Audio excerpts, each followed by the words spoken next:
الرحيم يا أيها الناس اعبدوا ربكم الذي خلقكم والذين من قبلكم لعلكم تتقون الذي جعل لكم الأرض فراشا والسماء بناء وأنزل لكم من السماء ماء الحمد لله আমি আমার আলোচনা দীর্ঘ করব না। আজকে আলোচনা করব ইনশাআল্লাহ শুধু আকীদা এবং মানহাজ নিয়ে। মানুষের জীবনে সবচেয়ে বড় সম্পদ হচ্ছে ঈমান। সত্য কিনা বলেন? ঈমান যার নাই সে যত কিছুই আছে তার কোনো মূল্য নাই। এই ঈমানটা আগে যদি আমরা নিজের মধ্যে প্রতিষ্ঠা করতে পারি আমাদের আর জীবনে কিছুই লাগবে না। কারণ আমরা জানি ঈমানের সাথে আমল সালেহ একসাথে জড়িত। যদি আমলকে ঈমান অংশ মনে না করা হয় তে সহিহ মানহাজের উপর নাই। ইমাম বুখারী রাহমাতুল্লাহ আলাইহি বলেছেন, আমি 1000 মুহাদ্দিস থেকে হাদিস নিয়েছি, কিন্তু এমন কারো থেকে হাদিস নেইনি যে ব্যক্তি আমলকে ঈমানের অংশ মনে করবে না। আমল ঈমানের অংশ, বরং ঈমানও একটা আমল। ঈমান আমলের প্রমাণ হচ্ছে রাসূলুল্লাহ সাল্লাল্লাহু আলাইহি ওয়াসাল্লামকে জিজ্ঞাসা করা হয়েছিল, আইয়ুল আমালি আফদল, উত্তম কোন আমলটি সবচেয়ে উত্তম? তিনি বলেছিলেন, ঈমানুম বিল্লাহি ওয়া রাসূলিহি, আল্লাহ এবং তার রাসূলের উপর ঈমান আনা। আমাদের সমাজে ঈমানের দাবিদারের অভাব নেই, কিন্তু পরীক্ষা করলে দেখবেন ঈমান কিন্তু অবশিষ্ট নেই। আজ দেখবেন অনেকে আছে ঘন্টার পর ঘন্টা তিনি কাওয়ালির মতো গাইতেছে, মাথা নাচাইতেছে। এই গোষ্ঠীর লোকের অভাব নাই, বিশেষ করে আমাদের কুমিল্লা ব্রাহ্মণবাড়িয়া সমাজের মধ্যে সবচেয়ে বেশি। এরা ঈমানের ক্ষেত্রে কত দুর্বল আপনি চিন্তা করতে পারবেন না। আমি মৌলিকভাবে কথা বললাম, এদের আকীদা বিশ্বাস যা আছে এতে কোনো ব্যক্তি তাদেরকে ঈমানদার বলতে পারে না। প্রিয় ভাইয়েরা, ঈমান এর প্রথম দার্স হচ্ছে তাওহীদ। ঈমান অনেকগুলো জিনিস দিয়ে গঠিত। এর মধ্যে তাওহীদ যদি না থাকে, অন্য যে কিছু দিয়ে আপনি আল্লাহর নৈকট্য অর্জন করতে যান না কেন, আল্লাহ তা গ্রহণ করবেন না। তাওহীদ যদি না থাকে আপনার জীবনে কোনো মূল্য নেই। মুহাম্মদুর রাসূলুল্লাহ সাল্লাল্লাহু আলাইহি সাল্লাম মক্কার জীবনে 13টি বছর দাওয়াত দিয়েছেন, মদিনার জিন্দেগিতে 10টি বছর দাওয়াত দিয়েছেন। 23 বছর জিন্দেগিতে পুরোটাই তিনি প্রথমে রেখেছেন তাওহীদকে। মক্কার জিন্দেগিতে যখন কিছুই ফরজ হয়নি, সালাত ফরজ হয়নি, যাকাত তো মদিনাতে ফরজ হয়েছে, সাওম মদিনাতে ফরজ হয়েছে, হজ মদিনার একদম শেষ জীবনে অর্থাৎ হিজরি 9ম সনে ফরজ হয়েছে। এর আগ পর্যন্ত তাহলে রাসূল কি জন্য তাহলে দুনিয়ার এত কষ্ট করলে আপনি কি বলতে পারবেন? একমাত্র তাওহীদের জন্য। তিনি গোত্রে গোত্রে যেতেন, যাইয়া বলতেন, আইয়ুহান নাস কুলু লা ইলাহা ইল্লাল্লাহ তুফলিহু, হে মানুষেরা বলো লা ইলাহা ইল্লাল্লাহ, সফল কাম হতে পারবে। লা ইলাহা ইল্লাল্লাহ বললে সফল কাম হতে পারবে। আমাদের সমাজে লা ইলাহা ইল্লাল্লাহ বলার অভাব নাই, কিন্তু সফল কাম হতে পারে না। কেন হতে পারে না জানেন? লা ইলাহা ইল্লাল্লাহর অর্থই বুঝে না। লা ইলাহা ইল্লাল্লাহর অর্থই বুঝে না। এক গোষ্ঠী বলবে লা ইলাহা ইল্লাল্লাহর অর্থ হচ্ছে কিছু থেকে কিছু হয় না, সবকিছু তার থেকে হয়। এই মনে করছে এটা লা ইলাহা ইল্লাল্লাহর অর্থ। তারা আবার বাজারে মাঠে দুনিয়াতে কাঠি নিয়ে ঘুরে বেড়ায়, দেখছেন তাদেরকে। আর এক গোষ্ঠী আছে তারা মনে করে লা ইলাহা ইল্লাল্লাহর অর্থ হচ্ছে ক্ষমতার অধিকারী কেবলমাত্র আল্লাহ, শক্তির অধিকারী তার সৃষ্টিকর্তা তিনি। কেউ কেউ এই অর্থ করতেছে লা ইলাহা ইল্লাল্লাহ, কিন্তু লা ইলাহা ইল্লাল্লাহর প্রকৃত অর্থ তারা করতে পারেনি। আরেক গোষ্ঠী অর্থ করে লা ইলাহা ইল্লাল্লাহ অর্থ হচ্ছে তিনি ব্যতীত কারো অস্তিত্ব নাই, একমাত্র তারই অস্তিত্ব রয়েছে, অর্থাৎ সৃষ্টি এবং স্রষ্টাকে এক করে দেখতেছে। সর্বস্বভাব তারা বলতেছে, ওয়াহদাতুল উজুদের কথা বলছে। এদের মধ্যে দেখবেন লা মওজুদা ইল্লাল্লাহ, লা মাকসুদা ইল্লাল্লাহ বলছে, বলে না? লা মওজুদা ইল্লাল্লাহ বলে তো কাফের, সঙ্গে সঙ্গে কাফের, ইমানের নাম গোষ্ঠীও তার নাই। এই সমাজের মধ্যে এই গোষ্ঠী কিন্তু রয়েছে। আরেক গোষ্ঠী আছে সারাদিন জিকির করে, নফি আসবাতের জিকিরের কোনো শেষ নাই, নফি আসবাতের জিকির। এবং তা দেখবেন যে এমন ভাবে টান দিবে, কে শিখাইলো এই বুদ্ধি, এটা কে শিখাইলো? আমার নবী সারা জীবন কোনোদিন এই সিস্টেমে জিকির করেন নাই, সাহাবায়ে কেরাম কোনোদিন এই সিস্টেমে জিকির করেন নাই, অথচ তারা মনে করে এইভাবে জিকির করে বুঝি আল্লাহর নৈকট্য পাওয়া যাবে। যেই সিস্টেম আল্লাহর রাসূল দেখাননি, যেই সিস্টেম সাহাবায়ে কেরাম দেখেনি, যেই সিস্টেমে সাহাবায়ে কেরাম চলেনি, ওই সিস্টেমে যে ব্যক্তি আল্লাহর নৈকট্য অর্জন করতে চাইবে সেই ব্যক্তি কোনোদিন আল্লাহর নৈকট্য অর্জন করতে পারবে না, বরং পথভ্রষ্টতা, সে সারাদিন পথভ্রষ্টতায় ঘুরপাক খাবে। এইটার নাম হচ্ছে মানহাজ। আপনি লা ইলাহা ইল্লাল্লাহ বলবেন, কিভাবে বলবেন? সাহাবায়ে কেরামের পদ্ধতিতে বলবেন। আরেক দল বলবে লা ইলাহা ইল্লাল্লাহ মুহাম্মাদুর রাসূলুল্লাহ, এটা এক কালেমা না, এটা দুই কালেমা। লা ইলাহা ইল্লাল্লাহ হচ্ছে তাওহীদের কালেমা, মুহাম্মাদুর রাসূলুল্লাহ হচ্ছে রিসালাতের কালেমা। হ্যাঁ, বলতে পারেন শাহাদাত, কালিমাতু শাহাদা আছে একসাথে, আশহাদু আল্লা ইলাহা ইল্লাল্লাহ ওয়া আশহাদু আন্না মুহাম্মাদুর রাসূলুল্লাহ, অথবা ওয়া আশহাদু আন্না মুহাম্মাদান আবদুহু ওয়া রাসূলুহু, যে দুইটাই আছে কোনো সমস্যা নাই। কিন্তু লা ইলাহা ইল্লাল্লাহ মুহাম্মাদুর রাসূলুল্লাহ একসাথে এক কালেমা বলাটা ঠিক না, এটা কোথাও আসে নাই। যে সমস্ত বর্ণনা আমার দাবি করা হয় সবগুলি দুর্বল। এই জন্য অনেকে বলবে কোন পতাকায় ছিল, কোন ব্যক্তি বলেছে, কোন ইমাম নববীর কিতাবে আছে, যত জায়গায় বর্ণনা করো কোন সহিহ হাদিস দেখাতে পারবে না। এর অর্থ হচ্ছে প্রত্যেক নবী যেই দাবিটা সব সময় করতেন সেটা হচ্ছে কালিমাতু লা ইলাহা ইল্লাল্লাহ, এইটার দাওয়াত দিয়েছেন। মুহাম্মদুর রাসূলুল্লাহ সাল্লাল্লাহু আলাইহি সাল্লাম তার চাচার কাছে এই দাওয়াত নিয়ে গিয়েছিলেন। চাচা মৃত্যু শয্যায় মারা যাচ্ছে, চাচাকে তিনি বলেছিলেন, চাচা একটি বার আপনি এই কালেমাটি উচ্চারণ করুন, এই বাণীটা উচ্চারণ করুন, আল্লাহর কাছে আপনার পক্ষ হয়ে আমি লড়বো, আল্লাহর কাছে আমি বলবো, আল্লাহ আমার চাচা বলেছে, আমার চাচা বলেছে। কিন্তু বলেনি, তারা বলেনি। কেন বলেনি জানেন? লা ইলাহা ইল্লাল্লাহর অর্থ জানতো, লা ইলাহা ইল্লাল্লাহর অর্থ জানতো। তারা জানতো বলেই তারা উচ্চারণ করতে রাজি হয় নাই। আর আমরা জানি না বলেই সারাদিন উচ্চারণ করি, কিন্তু অন্তরে সেটার কোনো অংশ নাই, অন্তরে লা ইলাহা ইল্লাল্লাহর অংশ নাই।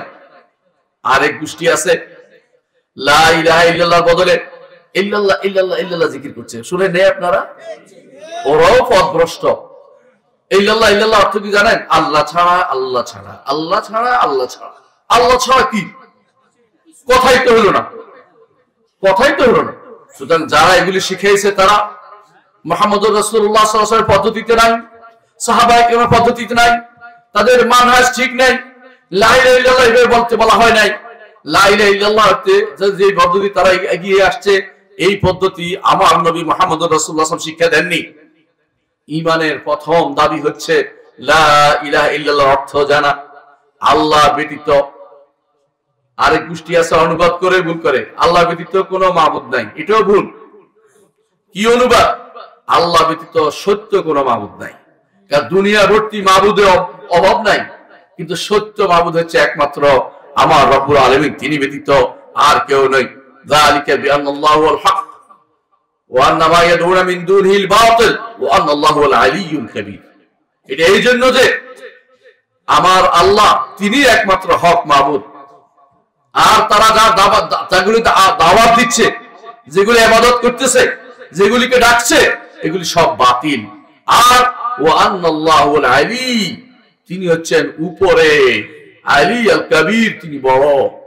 যে ব্যক্তি আল্লাহর বড়ত্ব ধারণ করতে পারেনি, যে ব্যক্তি আল্লাহ তাআলার উলু, তিনি যে কত উপরে, তার উপরে, তাকে উপরে মানতে পারেনি, সে ব্যক্তি ঈমানদার নয়। আপনাদের সমাজে, আমাদের সমাজে বিশেষ করে আমরা কুমিল্লা ব্রাহ্মণবাড়িয়া এলাকার মানুষ, এই জন্য বুঝতে পারি, বেশিরভাগ মানুষ জিজ্ঞাসা করে আল্লাহ কোথায়, বলবে কোথায় জানেন? সর্বত্র বিরাজমান।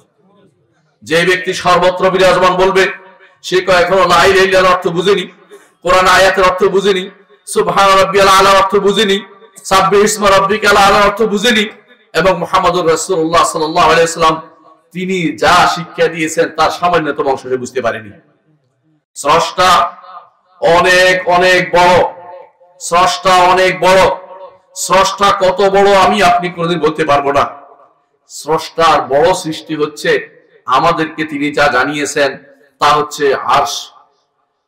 আরশ কত বড় এটা আপনি আমি বলতে পারবো না। সাহাবী বলতেছেন ওয়াল আরশু লা ইয়াকদিরু কদরহু ইল্লাল্লাহ, আল্লাহ ব্যতীত আরশ কত বড় কেউ বলতে পারবে না। আল্লাহু আকবার। আরশের সামনে কুরসি রাখা আছে, এই কুরসিতে আসমান জমিন 7টি মুদ্রার মতো। মুদ্রা বুঝেন? আদলি টাকা আছে না, আদলি একসময় আদলি ছিল, এখন 1 টাকার নোট বা 2 টাকার নোট বা 5 টাকার নোট আছে। এখন 5 টাকার নোট রাখলে যদ্দূর হয়, আল্লাহর কুরসিতে সারা যত সৃষ্টি আছে, এই 7 আসমান 7 জমিন, আর এর মাঝখাতে যত গ্রহ নক্ষত্র এখন আবিষ্কার হচ্ছে, যত নিহারিকা আবিষ্কার হচ্ছে, গ্যালাক্সি ইত্যাদিতে আবিষ্কার করতেছে বসে বসে মানুষ, সবগুলি মিলে আল্লাহর কুরসির ভিতরে 7টি দিরহাম। সুবহানাল্লাহ। চিন্তা করেছেন? আরে আসমান জমিনকে আল্লাহ তাআলা কি করবেন, তিনি কত বড় একটু চিন্তা করেন। আল্লাহ তাআলা বলছেন ইয়াওমা নাতউইস সামাআ কাতাইয়িস সিজিল লিল কুতুব কামা বাদানা আউওয়ালা খালকিন নুঈদু ওয়াদান আলাইনা ইন্না কুন্না ফাইলিন। যেদিন নাতউইস সামাআ কাতাইয়িস সিজিল লিল কুতুব, লেখলে যেভাবে কাগজ একটার উপর একটা রেখে ভাঁজ করে লেখে, সেদিন আমরা আসমানগুলিকে একটার উপর একটা রাখবো। আল্লাহু আকবার। আসমানগুলিকে, আসমান কত বড় কেউ বলতে পারবে না, পৃথিবী কত বড় আমরা কেউ বলতে পারি না। হ্যাঁ, অন্যরা যাইয়া বলে, হিসাব করে, হিসাব ভুল হইতে পারে। আসমান কেউ দেখেনি, একজন দেখেছে ফিরে এসেছে, আরেকজন দেখেছে ফিরে আসতে পারে নাই, এখনো রয়ে গেছে ঈসা আলাইহিস সালাম। আর আমাদের নবী দেখে চলে আসছে, তিনিও আমাদেরকে আসমানের পুরো বর্ণনা দিতে পারেন নাই। কত বড় আসমান! সমস্ত আসমান রব্বুল আলামিনের ডান হাতে থাকবে, আল্লাহ তাআলা বলে দিয়েছেন। কি বলেছে আল্লাহ তাআলা? যে ওয়াস-সামাওয়াতু মাতউইয়াতুম বিয়ামিনিহি, আসমান সমূহ তার ডান হাতে ভাঁজ করা থাকবে। আমরা আহলুস সুন্নাত ওয়াল জামাত এটা বিশ্বাস করি, আল্লাহর ডান হাত আছে। আল্লাহর ডান হাতে তিনি আসমানগুলিকে রাখবেন এবং তিনি বলবেন আনাল মালিক আইনা মুলুকুদ দুনিয়া, আমি রাজা, দুনিয়ার রাজারা কোথায়? সেদিন কেউ কোনো জবাব দিবে না, আল্লাহ তাআলা নিজেই জবাব দিবেন। লিমানিল মুলকুল ইয়াউম, আজকের দিন রাজত্ব কার? কেউ জবাব দিবে না। সেদিন আল্লাহ তাআলা জবাব দিয়ে বলবেন লিল্লাহিল ওয়াহিদিল কাহার, একমাত্র রব্বুল আলামিনের জন্য সেদিন রাজত্ব হবে। প্রিয় ভাইরা, আমি আপনি নিজেকে দুনিয়াতে কত অহংকারী না বলে বসছি, বিশাল বিশাল আল্লামা খেতাব দিয়ে বসেছি, আর সমস্ত মসজিদে বসে তো জায়গা বসতে নাচতে থাকি, শুধুমাত্র সারা গান নাচতে থাকি, আরো 3 জন নাচতে থাকে, সবাই গান গাইতে থাকে। সুবহানাল্লাহ। আল্লাহর কাছে বিনীত হওয়া দরকার, সিজদায় পতিত হওয়া দরকার। যত বেশি আপনি আল্লাহর কাছে বিনীত হবেন, সিজদা দিবেন আল্লাহর জন্য, তত বেশি আল্লাহর কাছে আপনি প্রিয় হবেন, আল্লাহর কাছে আপনার মর্যাদা বৃদ্ধি হবে। মুহাম্মদুর রাসূলুল্লাহ সাল্লাল্লাহু আলাইহি ওয়াসাল্লাম বলেছেন, বনি আদম যখন সিজদা দেয়, শয়তান তখন কাঁদতে থাকে। কাঁদে, বলতে থাকে, কি কাঁদে, কি বলে জানেন? বলতে থাকে যে আমাকে সিজদা করার নির্দেশ দেওয়া হয়েছে, আমি সিজদা করিনি, আমার জন্য জাহান্নাম। বনি আদম সিজদা করে জান্নাত নিয়ে গেল। বুঝছেন তো? হিংসুটে সে, শত্রু সে, আমাদের জাত শত্রু হচ্ছে শয়তান। আল্লাহ তাআলা এজন্য বলেছেন ইন্নাশ শাইতানা লাকুম আদুউন ফাত্তাখিযু আদুওয়া, শয়তান তোমাদের শত্রু, তাকে শত্রু হিসেবে গ্রহণ করো, শত্রু হিসেবে নিতে হবে। সে চায় না আমরা জান্নাতে যাই। দুনিয়াতে এসেছি, আমাদের দুনিয়ার জন্যই সৃষ্টি করা হয়েছে। জান্নাতে কিছুদিন রেখে মেহমানদারির ব্যবস্থা করা হয়েছিল, মেহমান সেখানের মর্যাদা রক্ষা করতে পারেনি, এই জন্য দুনিয়াতে আবার পাঠিয়ে দিয়েছে। কিন্তু খ্রিস্টানদের মতো আমরা এটা বলবো না যে আমরা পায়ের চিত্ত করতে দুনিয়াতে আসেছি, এটা ঠিক নয়। আল্লাহ তাআলা আসমানে তার গুনাহ ক্ষমা করে দিয়েছেন, আদম আলাইহিস সালাম গুনাহ ক্ষমা করে দিয়েছেন। আদম আলাইহিস সালাম যখন আসমানে তিনি বলেছিলেন রব্বানা যালামনা আনফুসানা ওয়া ইল্লাম তাগফির লানা ওয়া তারহামনা লানাকুনান্না মিনাল খাসিরিন, বলার সাথে সাথে আল্লাহ তাকে ক্ষমা করে দিয়েছেন। ক্ষমা করে বলেছেন দুনিয়াতে পাঠাই দিচ্ছি। এই নয় যে দুনিয়াতে শাস্তি স্বরূপ পাঠাচ্ছে, কথাটা এটা নয়। দুনিয়ার জন্যই আমাদেরকে সৃষ্টি করা হয়েছে। ইন্নী জাইলুন ফিল আরদি খলিফা, দুনিয়ার বুকে আমাদেরকে আল্লাহ তাআলা সৃষ্টি করেছেন, আখিরাতে আমার জান্নাতে প্রথমে ঢুকানোর জন্য নয়। হ্যাঁ, দুনিয়াতে ভালো কাজ করলে আল্লাহ তাআলা আবার জান্নাতে দিবেন, ওয়াদা করেছেন। ফা ইম্মা ইয়াতিয়ান্নাকুম মিন্নী হুদান ফামান তাবিআ হুদায়া ফালা খাউফুন আলাইহিম ওয়ালা হুম ইয়াহজানুন, আমার পক্ষ থেকে হেদায়েত যাবে, ঈমানের কথা যাবে, আকীদার কথা যাবে, আমলে সালেহের কথা যাবে। যে ব্যক্তি এগুলি অনুসরণ করবে তার কোনো ভয় নাই, তার কোনো সমস্যা নেই, আবার সে এখানে উত্থিত হবে। কোথায় আসবে? জান্নাতে আবার চলে আসবে।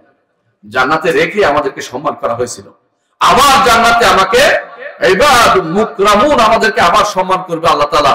জান্নাতে নিয়ে তিনি আমাদেরকে আবার সম্মানিত করবেন, যেভাবে তার ফেরেশতাদেরকে তিনি সম্মানিত করেছেন, সম্মানিত করেন, আমাদেরকেও তিনি সম্মানিত করবেন জান্নাতে নিয়ে। যদি কোনো আকীদা ঠিক থাকে, ঈমান ঠিক থাকে, আমল ঠিক থাকে। আর যদি সেটা না হয়, যেই ব্যক্তি আল্লাহর বিধান থেকে দূরে থাকবে, কোরআন থেকে দূরে থাকবে, হাদিস থেকে দূরে থাকবে, সহিহ আকীদা থেকে দূরে থাকবে, ওই ব্যক্তি কোনোদিনই জান্নাতের সুযোগ পাবে না। দুনিয়াতে এসে এইজন্য সবার আগে শিখতে হবে জান্নাতটা কিভাবে পাওয়া যায়, জান্নাতে কিভাবে যেতে হয়। জান্নাতে যেতে হলে যদি আকীদা শুদ্ধ না হয়, যত কিছুই করুক না কেন, যত বড় আল্লাহ হোক না কেন, সে ব্যক্তি জান্নাত যেতে পারবে না। আকীদা শুদ্ধ নিয়ে যে গেলে আখিরাতে হয়তো কারো গুনাহ থাকবে, বিভিন্ন কারণে আল্লাহ ক্ষমা করে দিবেন। গুনাহকার ঈমান নিয়ে যেতে পারলে তার জন্য লাভ, বহুত লাভ রয়েছে। হাসরের মাঠে তার জন্য সুপারিশ ব্যবস্থা করা হবে। যদি ঈমান নাই, তার সুপারিশের ব্যবস্থা কিছু নাই। ঈমান নাই, তার কোনো প্রাপ্তি নাই। এজন্য ঈমান ও আকীদা একসাথে আমরা বলি। কোন মানুষ আছে আকীদা শব্দ বললে তার গায়ে আগুন লেগে যায়, দেখছেন না আপনারা? মানে কেউ বলে ফেক আস্তাগফিরুল্লাহ। আকীদা তো বিশ্বাস, আপনার অন্তরে বিশ্বাস নাই, এই বিশ্বাস শুদ্ধ হওয়া দরকার নাই। বিশ্বাস শুদ্ধ হওয়ার দরকার আছে। হিন্দুরও একটা বিশ্বাস আছে, বৌদ্ধের একটা বিশ্বাস আছে, শিয়ারও একটা বিশ্বাস আছে, খারেজির একটা বিশ্বাস আছে, মুরজির একটা বিশ্বাস আছে। কিন্তু ওই বিশ্বাসটা শুদ্ধ হইতে হলে কোরআন এবং হাদিসের অনুসারে আপনার বিশ্বাস হইতে হবে, এবং বিশ্বাসটা আনতে হবে যেভাবে সাহাবায়ে কেরাম এনেছেন সেভাবে। আল্লাহ তাআলা কোরআনে কারীমে বলেছেন, ফা ইন আমানু বিমিসলি মা আমানতুম বিহি ফাকাদ ইহতাদাও, যদি তারা ঈমান আনে, জগতের মানুষ সবাই যদি ঈমান আনে, যেভাবে তোমরা ঈমান এনেছো সেভাবে ঈমান আনে। কারা ঈমান এনেছে সেভাবে? সাহাবায়ে কেরাম। সাহাবায়ে কেরামের ঈমানের মতো ঈমান হতে হবে, নিজের মন মতো ঈমান আনলে হবে না। সাহাবায়ে কেরাম ঈমান আনতেন যে আল্লাহ তাআলা আরশের উপরে, আর যে ব্যক্তি ঈমান আনে আল্লাহ সর্বত্র বিরাজমান, তাহলে তার ঈমান গ্রহণযোগ্য হয় নাই, তা সে দুনিয়াতে ঈমানদার হতে পারে নাই, সে জাহান্নামে যাওয়ার জন্য প্রস্তুত থাকতে হবে তাকে। আল্লাহ তাআলাকে যে ব্যক্তি সৃষ্টি এবং স্রষ্টাকে একাকার করে দেখে, যারা মনে করে কিরকম আপনাদের সমাজে আছে, কোন বক্তা বলে কি যে একদিন নাকি হাল্লাজকে দেখতে আসছিল, মনসুর হাল্লাজ। এরা হাল্লাজের নামও জানে না, মনসুর ওর বাপের নাম, ওর নাম হচ্ছে হোসাইন, বুঝছেন কিনা এটাও জানে না। হোসাইন ইবনে মনসুর হাল্লাজ, বাগদাদের সমস্ত আলেম একত্র হয়েছে, সে কাফের, তার মৃত্যুদণ্ড দিতে হবে, শুলে চড়াতে হবে। এখন এরা মায়া কান্না করতেছে কাফেরের জন্য। হোসাইন কোনদিন ঈমানদার ছিল না। ইমাম যাহাবীর কিতাব পড়তে বলে তাদেরকে, ইমাম যাহাবী বলেছেন যদি তার এই ঘটনা সত্য, সে যদি কোনো কাফের না হয়, আমি কুফরি খুঁজে পাচ্ছি না। কারণ সে মনে করতো আল্লাহ তার আরশ থেকে নেমে হয়ে তার নামে তার ভিতরে ঢুকছে, নাউযুবিল্লাহ। এই জন্য তারা গল্প বানাইছে। তাদের মধ্যে একজন চিৎকার করে করে ওই কোথাকার কোন সমুদ্র নদী যেখানে সূর্য ডুবে দেখতে যায় মানুষ, সেখান থেকে লোকে আসে দেখা কি যে আসছে, আসে দেখেছে পানি। আরেকদিন এসে দেখেছে হাল্লাজ নাই, মনসুর হাল্লাজ নাই, হুসাইন ইবনে মনসুর হাল্লাজ নাই। আরেকদিন এসে দেখেছে আছে, বলে কালকে পানি দেখলাম, কালকে আমার একটা আরশ হয়ে গেছিল, নাউযুবিল্লাহ। আর তুই আর একদিন তুমি সিরা রাখো, আমি ওখানে চলে গেছিলাম, তো আজকে আমি চলে আসছি। ঠাট্টা মস্কারি পাইছো, দিনকে ঠাট্টা মস্কারি পাইছো। যে কেউ মনে করবে যে মানুষ আল্লাহর সাথে মিশতে পারে, সেই ব্যক্তি কাফের। একটা বিরাট গোষ্ঠী মনে করে ফানা ফিল্লাহ, আছে না ফানা ফিল্লাহ বলে? ফানা ফিল্লাহ যারা বলে সবগুলি কাফের। আল্লাহর মধ্যে ফানা হওয়ার কোনো সুযোগ নাই। আল্লাহর ইবাদতে নিজেকে ফানা করতে হবে, বুঝছেন কথাটা? আল্লাহর মধ্যে ফানা হয় না। আবার কেউ কেউ আরো বাড়াই বলে বাকা বিল্লাহ, এটা আরো বড় কুফরি। বাকা বিল্লাহ বুঝেন? মানে আপনি যখন নিজেকে ছেড়ে দিবেন তখন আল্লাহর সাথে মিশে যাবেন, এখন আপনি আরো ক্ষমতাবান হয়ে যাবেন, তারা এটা দাবি করে। নাউজুবিল্লাহ। এই জন্য তারা দরগার কাছে চায়, দুর্গার কাছে চাওয়ার মতোই। হিন্দুরা যেমন দুর্গার কাছে চায়, এরা দরগার কাছে চায়, বুঝছেন তো? এরা দরগা পালন করে, দরগাকে, এবং তারা মনে করে এক একটা নাম দিছে কি জানেন? ওরা নাম দেয় বেসাল শরীফ। আছে না বেসাল শরীফ বলে? আমি জানি আমাদের এলাকাতে সবচেয়ে বেশি এটা বেশি। বেসাল অর্থ কি জানেন? মিলন। নাউজুবিল্লাহ। মিলন কার সাথে বুঝছেন তো? আল্লাহর সাথে মিলনের দাবি করে। নাউজুবিল্লাহ। এরা আবার ওরস পালন করে। ওরস অর্থ বুঝেন? বিয়া। বিয়া। এরা মনে করে আল্লাহর সাথে বিয়ে দিচ্ছে। নাউজুবিল্লাহ। ইমানদার কোন যেগুলি বলতে পারে? অথচ দেখেন ওরস দিয়ে ভর্তি। আপনাদের এলাকা থেকে শুরু করে এই চট্টগ্রাম পর্যন্ত পুরোটাই ওরসে ভর্তি। কিছুক্ষণ পর পরে ওরস পাবেন আপনি। ওরস গুলি ঈমান নষ্ট করে দেয়। আবার কেউ কেউ দেখবেন খুশরুদ শরীফ, হ্যাঁ, ওমর শরীফ, তরমুজ শরীফ, শরীফের অভাব নাই।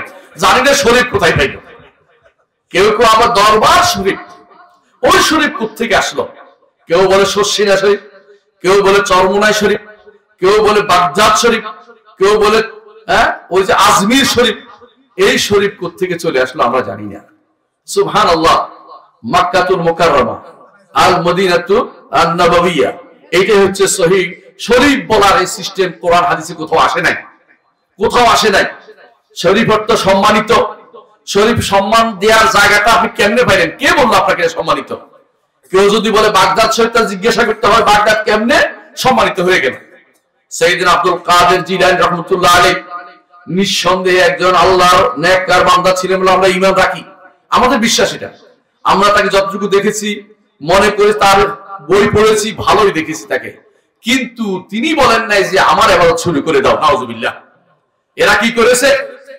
আল্লাহর নেককার বান্দাদের ইবাদত করা শুরু করে দিয়েছে। এই জগতের বুকে, পৃথিবীর বুকে সর্বপ্রথম শিরিক হয়েছে নেককার বান্দাদের নিয়ে। পৃথিবীর বুকে সর্বপ্রথম শিরিক হয়েছে নেককার বান্দাদের নিয়ে। প্রথম শিরিক হয়েছে আদম থেকে শুরু করে নূহ আলাইহিস সালাম পর্যন্ত 10টি প্রজন্ম ছিল। প্রজন্ম বুঝেন? এক একজন 1000 বছর বাঁচতে 10 প্রজন্ম মানে 10,000 বছর, আরো বেশি আমরা জানি না, কারণ তখনকার দিনে মানুষ অনেক বেশি বাঁচত।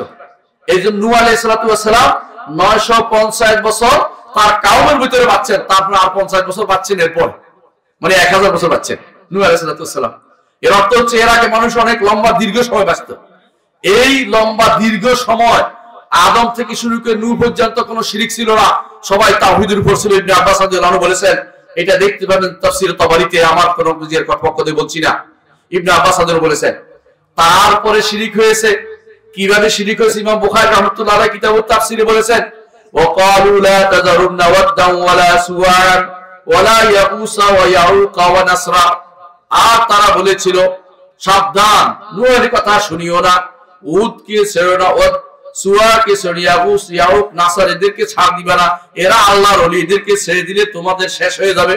হ্যাঁ, ওরা আল্লাহর ওলি, আমরা বলি, মাঝখান থেকে বলি হয়ে গেছে ওদের কাছে।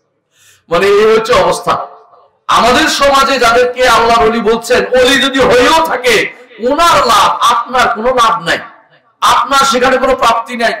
যদি আল্লাহর ওলি তিনি সত্যি সত্যি হয়ে থাকেন, তাহলে জান্নাতে তিনি আল্লাহ তাআলার জান্নাতের ব্যবস্থা তার জন্য করে দিয়েছেন। কবরে হাসরের দিন তিনি পার পেয়ে যাবেন, আপনাকে পার করার কোনো সুযোগ তিনি করবেন না।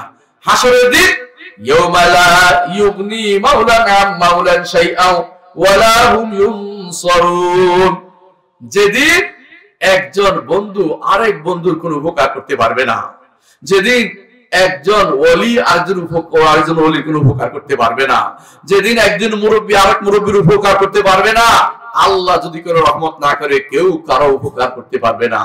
প্রথম যখন হিসাব নিকাশ হতে থাকবে, সারা দুনিয়া খুঁজে ছেলেকে পাবেন, বাবা তোর জন্য সম্পদ রেখে গেছিলাম, বাড়ি রেখে গেছিলাম, গাড়ি রেখে গেছিলাম, কত কি রেখে গেছি, আজকে আমার নেকির পাল্লা ভারী হচ্ছে না, তুই কি আমার কিছু দিবি কিনা? কি বলবে? কি বলবে? দিব? দিবে না।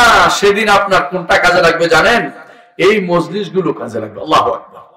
এই দ্বীন ইলম কাজে লাগবে, শরীয়তের আমল কাজে লাগবে, তাওহীদ কাজে লাগবে, এক একটা লা ইলাহা ইল্লাল্লাহ অনেক ভারী হবে যদি আপনি অর্থ বুঝে সেটা আমল করে থাকেন। লা ইলাহা ইল্লাল্লাহ বলার অর্থ হচ্ছে আল্লাহ ছাড়া কাউকে ডাকবো না। বিপদে আপদে কার ডাকবো? আল্লাহকে ডাকবো, আর কাউকে ডাকবো না। এই জন্য যখন বিপদে পড়েন কখনো বলবেন ইয়া আলী বলবেন না, কখনো বিপদে পড়লে ইয়া আব্দুল কাদের বলবেন না, কতবা বিপদে পড়লে খাজা সাহেবকে ডাকবেন না, কখনো বিপদে পড়লে আশেপাশের কোন ওলি আল্লাহকে ডাকবেন না। এরা আপনার সামান্যতম কোনো উপকার করতে পারবে না। আমাদের নবী মুহাম্মদুর রাসূলুল্লাহ সাল্লাল্লাহু আলাইহি ওয়াসাল্লাম সম্পর্কে আল্লাহ তাআলা বলছেন, কুল, হে নবী বলে দিন, ইন্নী লা আমলিকু লাকুম দাররান ওয়ালা রাশাদা, আমি তোমাদের ক্ষতি করতে পারি না, উপকার করতে পারি না। নবী যেখানে উপকার ক্ষতি করতে পারে না, অন্য কে আছে যে নবীর মতো সে উপকার ক্ষতি সাথে করবে? বলেন, উপকার করতে পারবে না। এই জন্য কবরে যে গেছে সবচেয়ে বিপদে আছে সে, তার জন্য দোয়া করতে হয়। আমাদের সমাজে অনেকে আছে কবর জিয়ারত, ওলি আল্লাহর কবর জিয়ারতের জন্য বিভিন্ন দূর দূরান্তে যায় না? আপনাদের এখান থেকে বোধহয় কেউ কেউ ওই আপনাদের তো কাছে আছে সোনাকান্দা দরবার শরীফ, আবার ও দরবার অভাব নাই। আমি ছোটকালে আমার দাদির কাছে শুনতাম যে যত ওলি আল্লাহ উত্তর কুমিল্লা আর যত বলি সব দক্ষিণ কুমিল্লা। বুঝছেন তো কথাটা? মানে এখানে যত ওলি আল্লাহ, যত আল্লাহর ওলি, যত পীর সব উত্তর কুমিল্লা হতে শুরু করি। আর আমাদের 14 গ্রাম ওই সাইডে যত মুরিদরা সব ওখানে। তা আমরা বলতাম এখানে শুধুমাত্র কেন আল্লাহর ওলিরা আসবে, চিন্তা করতাম। বুঝছেন কিনা কথাটা? আপনাদের এখানে ঘরে ঘরে ওলি আল্লাহ, ঘরে ঘরে মাজার, কথায় কথায় মাজার। এগুলি হচ্ছে শয়তানের কারসাজি। ঈমানদার খুঁজে পাওয়া কঠিন হয়ে যাচ্ছে দিন দিন। মনে রাখবেন, কেউ যদি মনে করে যে তাকে ডাকলে উপকার হবে, সেই ব্যক্তি কাফের হয়ে গেছে। এই জন্য লা ইলাহা ইল্লাল্লাহর অর্থের ভিতরে ঢুকাবেন এটা, আল্লাহ ছাড়া কাউকে ডাকা যাবে না। দ্বিতীয়ত, আল্লাহ ছাড়া কারো কাছে সাহায্য চাওয়া যাবে না। আল্লাহ ছাড়া কেউ আপনাকে সাহায্য করতে পারবে না। এই জন্য আমাদের সমাজে গাউসুল আজমের ডাকে। ও গাউসুল আজম অর্থ কি বুঝেন? গাউসুল আজম অর্থ হচ্ছে মহা উদ্ধারকারী।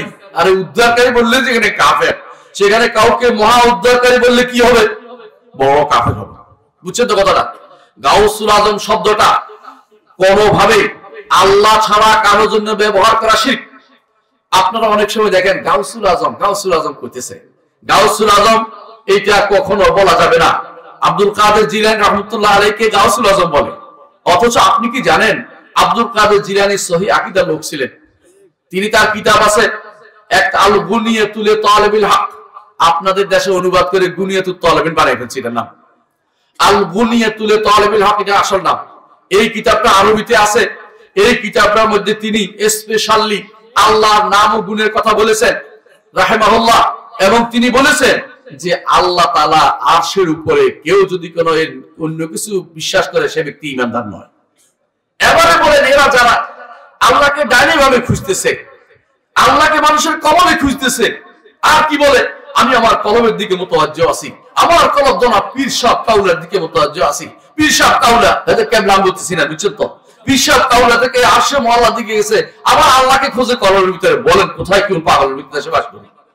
একবার আরশের দিকে যায়, আবার কলমের দিকে আল্লাহরে খুঁজে। হ্যাঁ, আবার কি বলে কুলুবুল মুমিনিনা আরশুল্লাহ, তাই না? ঈমানদারের কলম নাকি আল্লাহর আরশ। এটা কি হাদিস না বানোয়াট কথা? সম্পূর্ণ বানোয়াট কথা। আল্লাহ তাআলা বান্দার অন্তরের ভিতরে কোনোভাবেই আল্লাহ তাআলা ধারণা করলে সে ব্যক্তি ঈমানদার থাকবে না। ফার্সি কবিতা দিয়ে দলিল দেয়। ফার্সি কবিতা কিরকম করেন? মান্না গুঞ্জাম দার জমিন ও আসেমা লেকে গুঞ্জাম দার কুলুবে মুমিনা। হ্যাঁ, ফার্সি শিখছিলাম ছোটকালে, যেন বলতেছি। এটা অর্থ বুঝছেন নি? আসমান জমিনে জায়গা হয় না, মুমিনের অন্তরে জায়গা হয়। সুবহানাল্লাহ বলে বলবেন? আস্তাগফিরুল্লাহ বলেন না কেন? আস্তাগফিরুল্লাহ বলেন না কেন? এটা আস্তাগফিরুল্লাহ বলবেন।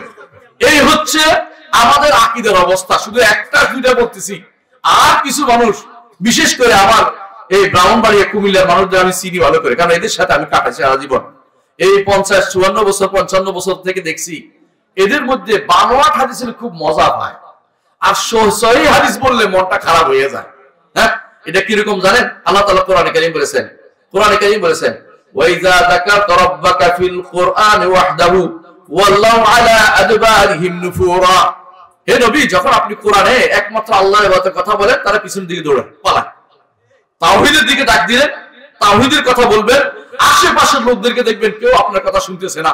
একজন বললো ওহাবি, একজন বললো আহলে হাদিস, একজন বললো মাদখালি, একজন বললো উখালি, মানে দুনিয়া যত রকমের বাজে বদনামি আছে সব আমরা কাঁধে উঠে দিবে। সুবহানাল্লাহ, এটা আমাদের ওয়াশ, এটা ওয়ারিশ হিসেবে পেয়েছি। আমার দুঃখ নেই, আমাদের দুঃখ থাকা উচিত না। যত রকম অপবাদ দিক দুঃখ করবেন না, কারণ এটা আমরা ওয়ারিশ হয়ে পেয়েছি। এই ওয়ারিশ নবীদের ওয়ারিশ। নবীদেরকে বলা হয়তো কি কবি, নবীদেরকে বলা হয়তো পাগল, নবীদেরকে বলা হয়তো জিনে ধরেছে, নবীদেরকে বলা হয়তো গণক, এক একজন এক এক নাম বলতো, কিন্তু নবীরা কোনোটাই না, নবীরা কোনোটাই না। নবীরা আল্লাহর বান্দা এবং নবীরা আল্লাহর পক্ষ থেকে প্রেরিত রাসূল। ঠিক আমরাও কোনোটাই না, আমরা হচ্ছে আল্লাহর বান্দা হতে চাই, একমাত্র আল্লাহর দাস হতে চাই। এই জন্য আমরা আল্লাহ ছাড়া কারো কাছে কোনো সাহায্য চাই না। লা ইলাহা ইল্লাল্লাহর অর্থ হচ্ছে আল্লাহ ছাড়া কারো কাছে আমি কিছু চাইবো না, কিছু চাইবো না। ঈমানদার এটা ছাড়া দ্বিতীয় কোনো চিন্তা করতে পারে না। তার জীবনে মৃত্যু হতে পারে, কিন্তু সে কোনোদিন আল্লাহর সাথে কাউকে শরীক করতে পারে না। সে ইবাদতে কাউকে দিতে পারে না, ডাকতে পারে না, চাইতে পারে না, কোনো সাহায্য চাইতে পারে না। তৃতীয়ত উদ্ধার কামনা করতে পারে না। কোন বিপদে পড়েছে উদ্ধার কে করবে? আল্লাহ। আল্লাহ ব্যতীত কেউ কাউকে উদ্ধার করতে পারে না। কেউ যদি মনে করে 10টা টাকা কবরে দিছি এবার বোধহয় ভালো হয়ে যাবে, সেই ব্যক্তি কাফের হয়ে যাবে সঙ্গে সঙ্গে, সারা জীবন আমল বরবাদ হবে। হজ করে আসছে, হজটা বাতিল হয়ে যাবে, তার জীবনের কোনো অংশ আর কবুল নাই। বুঝছেন তো 10টা টাকা কেন দেয়? টাকার বহুত মায়া। রিক্সাওয়ালার লগে ঝগড়া করে টাকা নিয়ে যে বেটা ঝগড়া করে না, ঝগড়া করে সিরিয়া টাকাটা দিতে চেষ্টা করে, কোন রকম ফকিররা একটা টাকা দেয়, সেখানে 1000 টাকা 2000 টাকা। পাগলার মসজিদের মধ্যে প্রতি মাসে কয় কোটি টাকা পাওয়া যায় জানেন? হ্যাঁ, বস্তার পর বস্তা টাকা সেখানে নেয়, সেই বস্তার পর বস্তা টাকা আবার ভাগ করে সবাই নেয়। চিন্তা করছেন কি জন্য? মসজিদে কোনো কবর নাই, শুধু পাগলার নাম হয়েছে এই জন্য। কত মানুষ পাগল, নিজেরাই পাগল, পাগলের টাকা দিচ্ছে। এর মানে কি বলবে? বিশ্বাস করেন, যারা ওখানে টাকা দিচ্ছে ওরা কি মনে করতেছে? পাগলার মসজিদে যদি টাকা দেয় তাহলে আমার উদ্দেশ্য পূরণ হয়ে যাবে, আমি উদ্ধার পেয়ে যাব, আমার ওষুধ থেকে ভালো হয়ে যাব, আমার ছেলের বিয়ে হয়ে যাবে, আমার মেয়ের বিয়ে হয়ে যাবে, আমার ছেলের চাকরি হয়ে যাবে, আমার ওই সমস্যার সমাধান হয়ে যাবে। এই যে চিন্তা চেতনা করে একটা টাকা দিচ্ছে, সঙ্গে সঙ্গে কিন্তু কাফের হয়ে যাচ্ছে, ঈমান চলে যাচ্ছে। আপনি বিপদে পড়লে কাকে ডাকবেন? আল্লাহকে। যখনই বিপদে পড়বেন তাকেই ডাকবেন, আর কাউকে ডাকতে পারবেন না।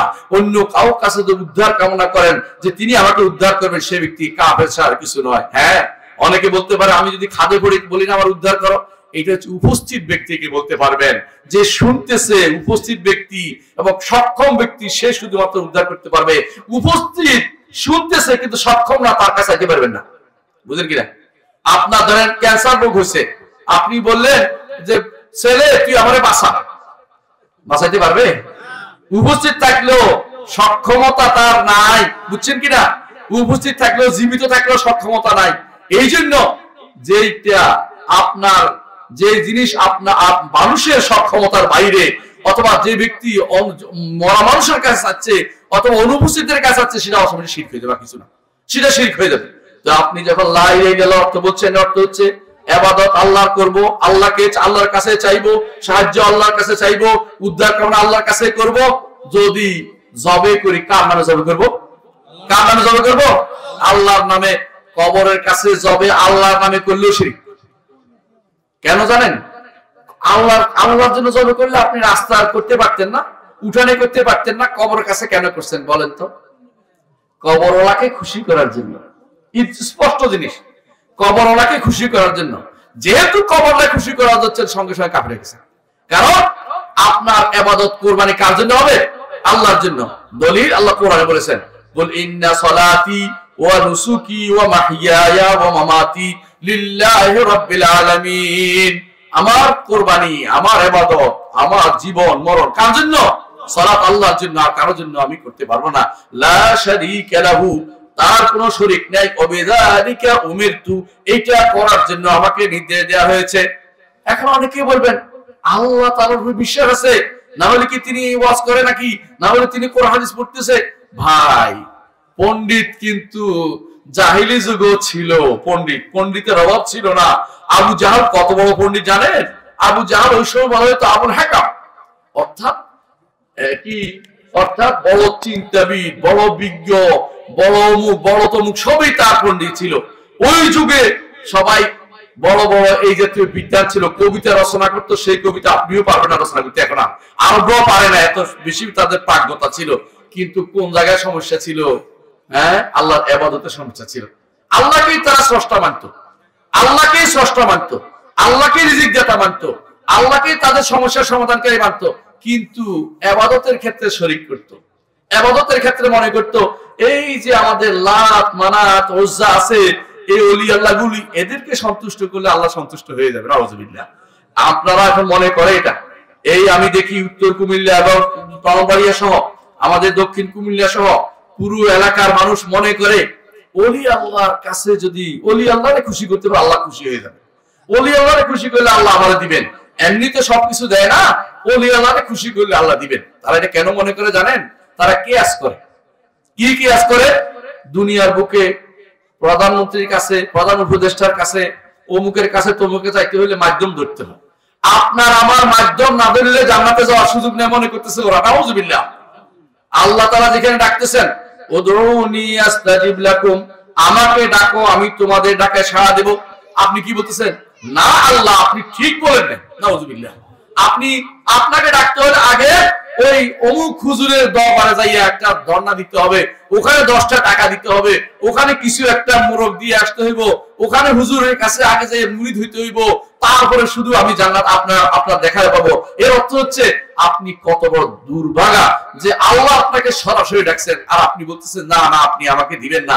আল্লাহ সম্পর্কে খারাপ ধারণা আপনাকে শিরকি হইতে করেছে। জগতের বুকে যত শিরিক হয়েছে সমস্ত শিরকের মূল হচ্ছে এটা যে আল্লাহ সম্পর্কে খারাপ ধারণা, যে আল্লাহ তাআলা কি আমাকে দিবে? আল্লাহ তাআলা তো আমাকে দিবে না, দিবে কি এই হুজুরের মাধ্যমে হয়তো দিবে। নাউজুবিল্লাহ। অথচ আল্লাহ বলছেন উদউনি আস্তাজিব লাকুম, আমাকে ডাকো আমি তোমাদের ডাকে সাড়া দিব। আল্লাহকে ডাকলে আল্লাহ আপনার ডাকে সাড়া দিবে। মুহাম্মদুর রাসূলুল্লাহ সাল্লাল্লাহু আলাইহি ওয়াসাল্লাম দোয়া করছেন কিনা সারা জীবন? দোয়া করছেন, সারা জীবন দোয়া করছে। কোনোদিন বলেন নাই, কি বলেন নাই যে আল্লাহ অমুক তমুক ওলি আল্লাহর ওসিলায় আপনি আমাদের দোয়া কবুল করুন? রাসূল বলছে একবার জীবনে কোনদিন বলছে আল্লাহ আমার বাপ চোদ্দ গোষ্ঠী ভালো ছিলেন, আমার পূর্বপুরুষ ছিলেন ইব্রাহিম আলাইহিস সালাম, তার ওসিলায় দোয়া করতেছি আপনি কবুল করুন?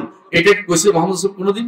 আপনাদের সমাজে প্রচলিত আছে যে একটা ঘটনা, সেটাকে মিথ্যা ঘটনা বলে রাখছি। এটা কি? সেটা হচ্ছে আদম আলাইহিস সালামের নাকি তওবা কবুল হচ্ছে না, তো তিনি সারা দুনিয়া বিচরণ করতে করতে চোখের পানিতে নদী বয়ে গেছে। হ্যাঁ, 360 বছর না কত বছর নাই কান্নাকাটি করছে।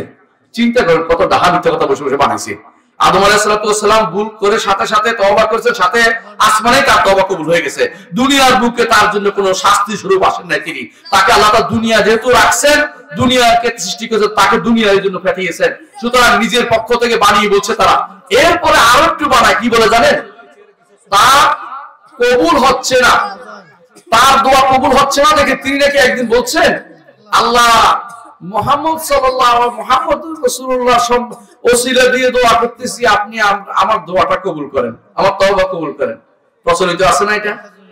ডাহা মিথ্যা কথা, একেবারে ডাহা মিথ্যা কথা। এটা একটা ডাহা মিথ্যা কথা। কারণ আমরা বলছি আসমানে তার দোয়া কবুল হয়ে গেছে। এরপরে তারা বানিয়েছে, আরো গল্প বানাচ্ছে কি আল্লাহ তাআলা বলেন যে তুমি মুহাম্মদ শব্দ পাইলে কোথায়? আচ্ছা, ওই যে আমাকে যখন সৃষ্টি করেছেন আরশের দিকে তাকিয়ে দেখি আরশের মধ্যে লেখা আছে লা ইলাহা ইল্লাল্লাহ মুহাম্মাদুর রাসূলুল্লাহ, আরশের গায়ে লেখা আছে। সেই থেকে বুঝছি যে এত সুন্দর নাম এই জায়গায় লিপিবদ্ধ আছে, নিশ্চয়ই তিনি কোনো একজন বিশেষ ব্যক্তিত্ব হবেন, সেই জন্য তার ওসিলা দিয়ে দোয়া করছি। এই কথা বলে না? এই পুরোটাই ডাহা মিথ্যা কথা, এটা পুরোটাই মিথ্যা কথা। কারণ এমন কোন ঘটনা ঘটে নাই। বসে বসে রসিয়ে রসিয়ে গল্প বানাইতে এই সমস্ত দুরাচারীরা খুব পছন্দ করে। বানোয়াট হাদিস দিয়ে ছাড়া, তাদের সহিহ হাদিস দিয়ে কোনোদিন তারা এই সত্য কথা বলতে পারে না। মুহাম্মদুর রাসূলুল্লাহ সাল্লাল্লাহু আলাইহি ওয়াসাল্লামকে ভালোবাসার নাম দিয়ে আপনাদের সমাজে যা যা হয় তা কি বলবো? আপনাদের সমাজে কি হয়? 1 নম্বর হচ্ছে জাশনে জুলুস বের করা হয়, মিলাদুন নবী করা হয়, এমনকি কেউ কেউ রসুলের নামে কোরবানিও করে, কেউ কেউ রসুলের নাম নিলে চোখের মধ্যে আঙ্গুল তুলে কিতে একটা টিপে ভিউ করে। হ্যাঁ, দেখছেন কিনা? এমনি দিয়ে এমনি লাগায়। আমি একজনকে পাইলাম এরকম লাগাচ্ছে, আমি বললাম যে দোস্ত এটা কি করলি? কয় যে তুমি তো পড়ো নাই,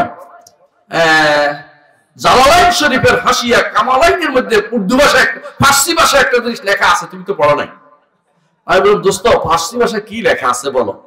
কয় যে আবু বকর রাদিয়াল্লাহু আনহু যখন রসুলের কথা শুনতেন দুই আঙ্গুল চোখে লাগাইয়া বলতেন যে আবি আবি উম্মি ইয়া রাসূলুল্লাহ, আমার চোখ, এটা নাকি চোখের শিফা হয়ে যায়, এটা তার চোখের আনন্দের জন্য এটা করতেন। তাহলে এই সমস্ত জিনিস গাজা করে তোর শিখাইছে কে? কয় না এটা আছে, আছে ওই কিতাবে, ইটামে কিতাবে বস্তামে, এগুলির মধ্যে অবশ্যই অনেক কিছুই আছে, কিন্তু এগুলি মুহাম্মদুর রাসূলুল্লাহ সাল্লাল্লাহু আলাইহি ওয়াসাল্লাম থেকে সাব্যস্ত নাই এবং সাহাবায়ে কেরাম থেকে তোমরা মিথ্যাচার করতেছো। আবু বকর রাদিয়াল্লাহু আনহুর মতো এরকম মহান বিশাল মনীষীর উপর তোমরা মিথ্যাচার করতেছো। কারণ তোমরা এর ধারণা নিশ্চয় করতেছো হাসরের দিন যদি তিনি দাঁড়িয়ে বলে যে এই লোকটি আমার নামে মিথ্যাচার করেছে, আমি তার কোনো কিছু না নিয়ে খুশি হব না, তার সমস্ত আমল নিয়ে আমি একবার খুশি হব, তখন তোমার কি অবস্থা হবে চিন্তা করো তো একটু। কি অবস্থা হবে চিন্তা করেন। কিছু মানুষ আছে এরকম, অনেকেই দেখবেন যে সহিহ আকীদা ও মানহাজের লোকজন আর বদনামি করে। আমি বলি যে বদনামি করতে থাকুক, আপনারা এতে জড়াবেন না, বদনামি করতে থাকুক। হাসরের দিন আফসোস করবে যে আমার নেক আমলগুলি তো লোকটা লয়ে গেছে গা, আমার নেক আমলগুলো লোকটা লয়ে গেছে গা, আমাদের অনেক গুনাহ আছে, এগুলি তার উপর চাপিয়ে দিতে হবে। বুঝছেন কিনা? আয়েশা রাদিয়াল্লাহু আনহাকে এক লোক এসে বললেন যে কিছু লোক তো সাহাবায়ে কেরামের বদনামি করতেছে, কিছু লোক সাহাবায়ে কেরামের বদনামি, এরা তখন শিয়ারা সাহাবায়ে কেরাম বদনামি করতেছে। রাসূলুল্লাহ তখন আয়েশা রাদিয়াল্লাহু কি বললেন যে তুমি কি বুঝো না এরা মরে গেছে, সাহাবায়ে কেরাম আমল বন্ধ হয়ে গেছে, এখন আমল কোথা থেকে যাবে? এরা বদনামি করে আমল হাদিয়ে দিচ্ছে ওদেরকে। মানে আপনি যদি কোনো সাহাবায়ে কেরাম বদনামি করেন, আপনার সাহাবায়ে কেরামের ক্ষতি হবে না, আপনার আমলগুলি সব গিয়ে নেক আমলগুলি যুক্ত হবে।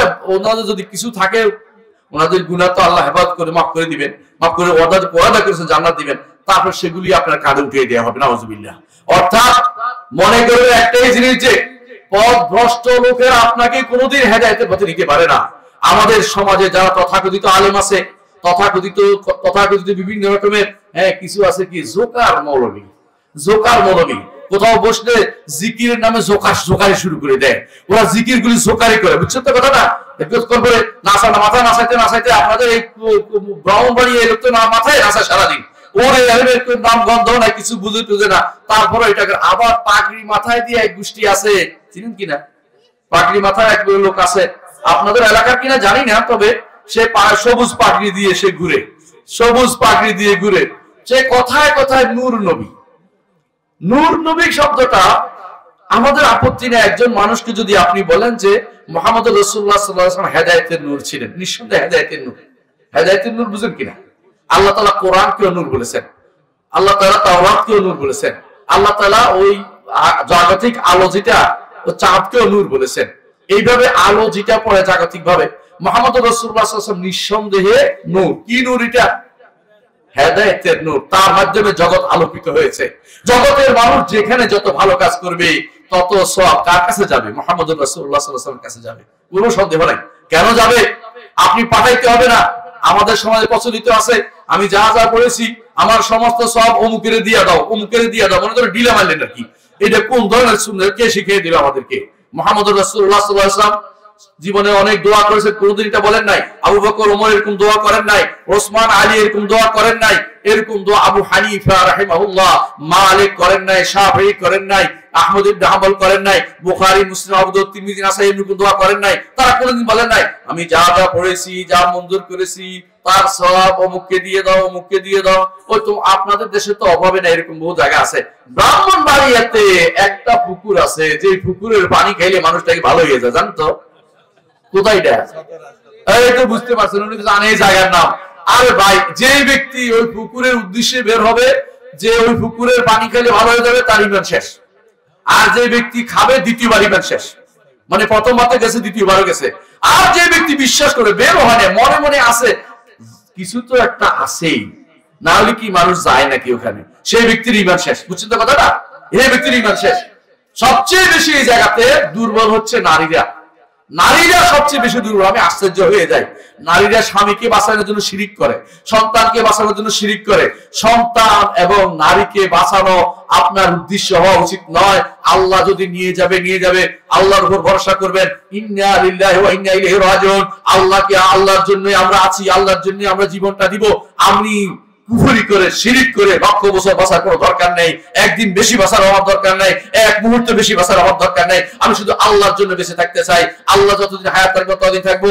বিলাল রাদিয়াল্লাহু আনহুকে মরুভূমির তপ্ত বুকে টানানো হতো, তিনি বলেন নাই যে ইয়া লাত ইয়া উজ্জা ইয়া মানাত আমারে বাঁচাও, বলেন নাই। তিনি বলতেন কি আহাদুন আহাদ আহাদ কুল হুয়াল্লাহু আহাদ আহাদ আহাদ বলতেন। মুখ থেকে শুধু আহাদ আহাদ বের হতো। আল্লাহ শুধু আমাকে বাঁচাতে পারে। ওয়া ইয়ানসাসকাল্লাহু বিদুররিন ফালা কাশিফা লাহু ইল্লা হু। যদি কোনো ক্ষতি আপনাকে স্পর্শ করে, এ থেকে বাঁচাতে পারে একমাত্র রব্বুল আলামিন, তিনি ব্যতীত কেউ আপনাকে বাঁচাতে পারবে না। তারা সাহাবায়ে কেরাম এটা বুঝতেন, এই জন্য তারা তাওহীদের উপরে তারা সব সারা জীবন ছিলেন। তাবেঈনরা যেটার উপরে ছিলেন, সাহাবায়ে কেরামের পরেই যত ইমামরা আসছেন সবাই এই নীতিতে বিশ্বাসী ছিলেন। কেউ কোনোদিন শিরকের জায়গায় হাত দেন নাই, কুফরিতে যান নাই। কিন্তু আজ ঈমান বনাম কুফর একটা চ্যালেঞ্জ হয়ে দাঁড়িয়েছে। বেশিরভাগ মানুষ কুফর করে ঈমানের দাবি করছে, কুফর করে ঈমানের দাবি করতেছে। আপনাদের সমাজে এই পানি খাওয়ার কথা যারা যায় ওই পুকুরে, বিশ্বাস করুন তার ঈমান শেষ, কোনো সন্দেহ নাই। অনেকে আছে বিশ্বাস করে যে ল্যাংটা বেটা যে তার কিছু না কিছু একটা তো আছেই, ল্যাংটা হয়ে গেছে, নাউযুবিল্লাহ। কিছু তো একটা আছে, কিন্তু এটা দেখাই গেছে, এটা তো আর বাইরে নাই, নাউযুবিল্লাহ। এটা তো ঢাকনা নাই। এই ল্যাংটার দরবারে যারা যাবে, ল্যাংটার কথা তারা শুনবে, তাদের গুনাহ হবে। এবং তারা যদি মনে করে ল্যাংটার কিছু না কিছু আছে, তার ঈমান নাই। ল্যাংটার কাছে কোনো একটা বিশেষ কিছু পাওয়ার আশা করবে, তার ঈমান নাই। আমি একদিন ঢাকা শহরে হাঁটছি, দেখলাম হায়দার আলী নামে এক ব্যক্তি আছে, তার গায়ে তালা। তালা বাবা, আর কি বুঝছেন তো, তালা বাবা হাঁটতেছে। আমি গাড়ি থেকে নামছি, কুষ্টিয়া থেকে নামবো, নামার পর এটা কি এরকম কেন, উনি হায়দার আলী, উনি তালা বাবা। আচ্ছা, পিছনে বিশাল এক গোষ্ঠী, এখানে যা আছেন এরকম একটা গোষ্ঠী পিছনে হাঁটতেছে। আপনারা যারা আসেন না এখানে অনেকগুলো, এরকম একটা গোষ্ঠী পিছনে হাঁটতেছে। এখন ওরা কেন হাঁটে, ওনার কাছ থেকে শুধু একটু থুতু পাওয়ার জন্য, কারো দিকে ফিরে থুতু দিবে এই মনে করে আমি ধন্য, নাউযুবিল্লাহ। বুঝছেন তো, মানে কেউ মনে কারো দিকে ফিরে ধমক দিলে কেউ আমি ধন্য, কেউ মার দিলে কেউ আমি ধন্য। কি আশ্চর্য কথা, কি পাগল হয়ে গেছে মানুষ, এমনি পাগলের পিছনে মানুষ পাগল, সব পাগল হয়ে গেছে। এরপর কয়েকদিন পরে আমি দাস দিচ্ছিলাম আইসিডিতে, এমন সময় আমাকে বললো যে হায়দার আলী মারা গেছে। আমার তখন মাথায় আসলো যে নিশ্চয়ই একটা গন্ডগোল হবে, দেখি অপেক্ষা করি। কিছুক্ষণ পরে খবর আসলো যে শাহ আলীর মাজারের ওদিকে ওরা চাচ্ছে দাফন করতে, আর এইদিকে মিরপুরওয়ালা ওরা দাফন করবে, ওইদিকে ওরা বলে আমরা দাফন করবো। 3 গ্রুপ হয়ে গেছে। এত দাফনের সব ঢাকা শহরে, যেখানে একটা কবরের জায়গা পাওয়া খুব কঠিন, বিশাল টাকা দিতে হয়, সেখানে তারে দাফন করার জন্য এত এত বেশি মাতামাতি কেন, বুঝেন কিনা? ব্যবসা, এত সুন্দর ব্যবসা আপনি কোথায় খুঁজে পাবেন? মানে এত বিনা পুঁজির ব্যবসা, শুধু কেবল মাটি দিলেই হইব। এরপরে বসে গেলে সেখানে জটালিমা আসবে, জটালা বাবা আসবে, গামজাখোর হুজুর আসবে, এরপরে মাথা নাসেনের হুজুর আসবে। এরপরে কয়দিন পরে এমন লোক আসবে যে বলবে খাজা এই ছেলেগুলো পরীক্ষা দিতে আসছে, ওদের পাস করাইয়া দিও। বলেন ভাবনাই আপনারা দেখেন না? আউযুবিল্লাহ। ওই ব্যক্তি কাফের এবং তার সারা বিশ্বাস করেছে বলাগুলো কাফের করাচ্ছে। এই জাতীয় যারা বিশ্বাস করবে যে কেউ কাউকে পাশ করা দিতে পারে, কেউ কেউ কবর থেকে কিছু করতে পারে, সে ব্যক্তি সঙ্গে সঙ্গে কাফের, কিছুই করতে পারে না। কারো কোনো ক্ষমতা নাই, মৃত ব্যক্তির কোনো ক্ষমতা নাই। মৃত ব্যক্তি আপনার আওয়াজও শুনতে পায় না। যদি আল্লাহ কাউকে বিশেষভাবে শোনান সেটা ভিন্ন কথা, কিন্তু আসল নিয়ম হচ্ছে মৃত ব্যক্তি কিছু শুনতে পায় না। আল্লাহ তাআলা কোরআনে কারীম বলেছেন, ওয়া মা আনতা বিমুসমি'in মান ফিল কুবুর। যারা কবরে আছে তাদেরকে আপনি শোনাইতে পারবেন না। মুহাম্মদুর রাসূলুল্লাহ সাল্লাল্লাহু আলাইহি ওয়াসাল্লামকে বলেছেন, ওই ব্যক্তি তুমি কে, তুমি কবর ওনাকে শোনাতে চাচ্ছ? অথচ মুহাম্মদুর রাসূলুল্লাহ সাল্লাল্লাহু আলাইহি ওয়াসাল্লামকে আল্লাহ বলতেন যে কবর ওনাকে তো আপনি শোনাইতে পারবেন না। কবর ওনাকে শুধুমাত্র আল্লাহ যেটা ইচ্ছা সেটাই শুধু শুনতে পায়। অনেকে বলে যে আমরা তো সালাম দেই, সালাম দিলে সালাম না শুনলে কি দিতে বলছে কিনা? সুবহানাল্লাহ। আপনার জবাব দেয় এমন শক্তিশালী দলিল হাদিসে আসে না কিছুই। যদি যারা চিনে, এক হাদিসে আসছে তাদের, যাদেরকে সে চিনতে পারে তাদের জবাবটা দিতে পারে, কিন্তু কিছু বলতে পারে না। ওখানে যাইয়া যদি কেউ বলে যে আমার এটা হচ্ছে এটা হচ্ছে, সঙ্গে সঙ্গে কাফের হয়ে যাবে, কারণ ওরা কোনো জবাব দিতে পারে না। ওরা কোনো জবাব দিতে পারে না। মৃত ব্যক্তি আপনার কোনো উপকার করতে পারে না। আচ্ছা, আপনাদের মধ্যে অনেকে এই দেশ থেকে অনেকে যায় না মনে হয়, শাহজালাল শাহপুরানা যায় না তো? না যায়, এই তো বুঝছি আমি যাই, কারণ আমি দেখছি আমাদের এলাকা থেকে গাড়ি যায়। কেন যায় আমাকে বলেন তো? কবর জিয়ারত যদি উদ্দেশ্য হইতো তার বাপের কবর, ছেলের কবর, নাতির কবর, দাদার কবর, পোলার কবর, মুখমাইয়ের কবর আশেপাশে আছে না, কবরস্থানে গিয়ে একটা জিয়ারত করলেই তো হয়। যারাই সেখানে যায় তাদের উদ্দেশ্য যায় কিছু পাওয়া।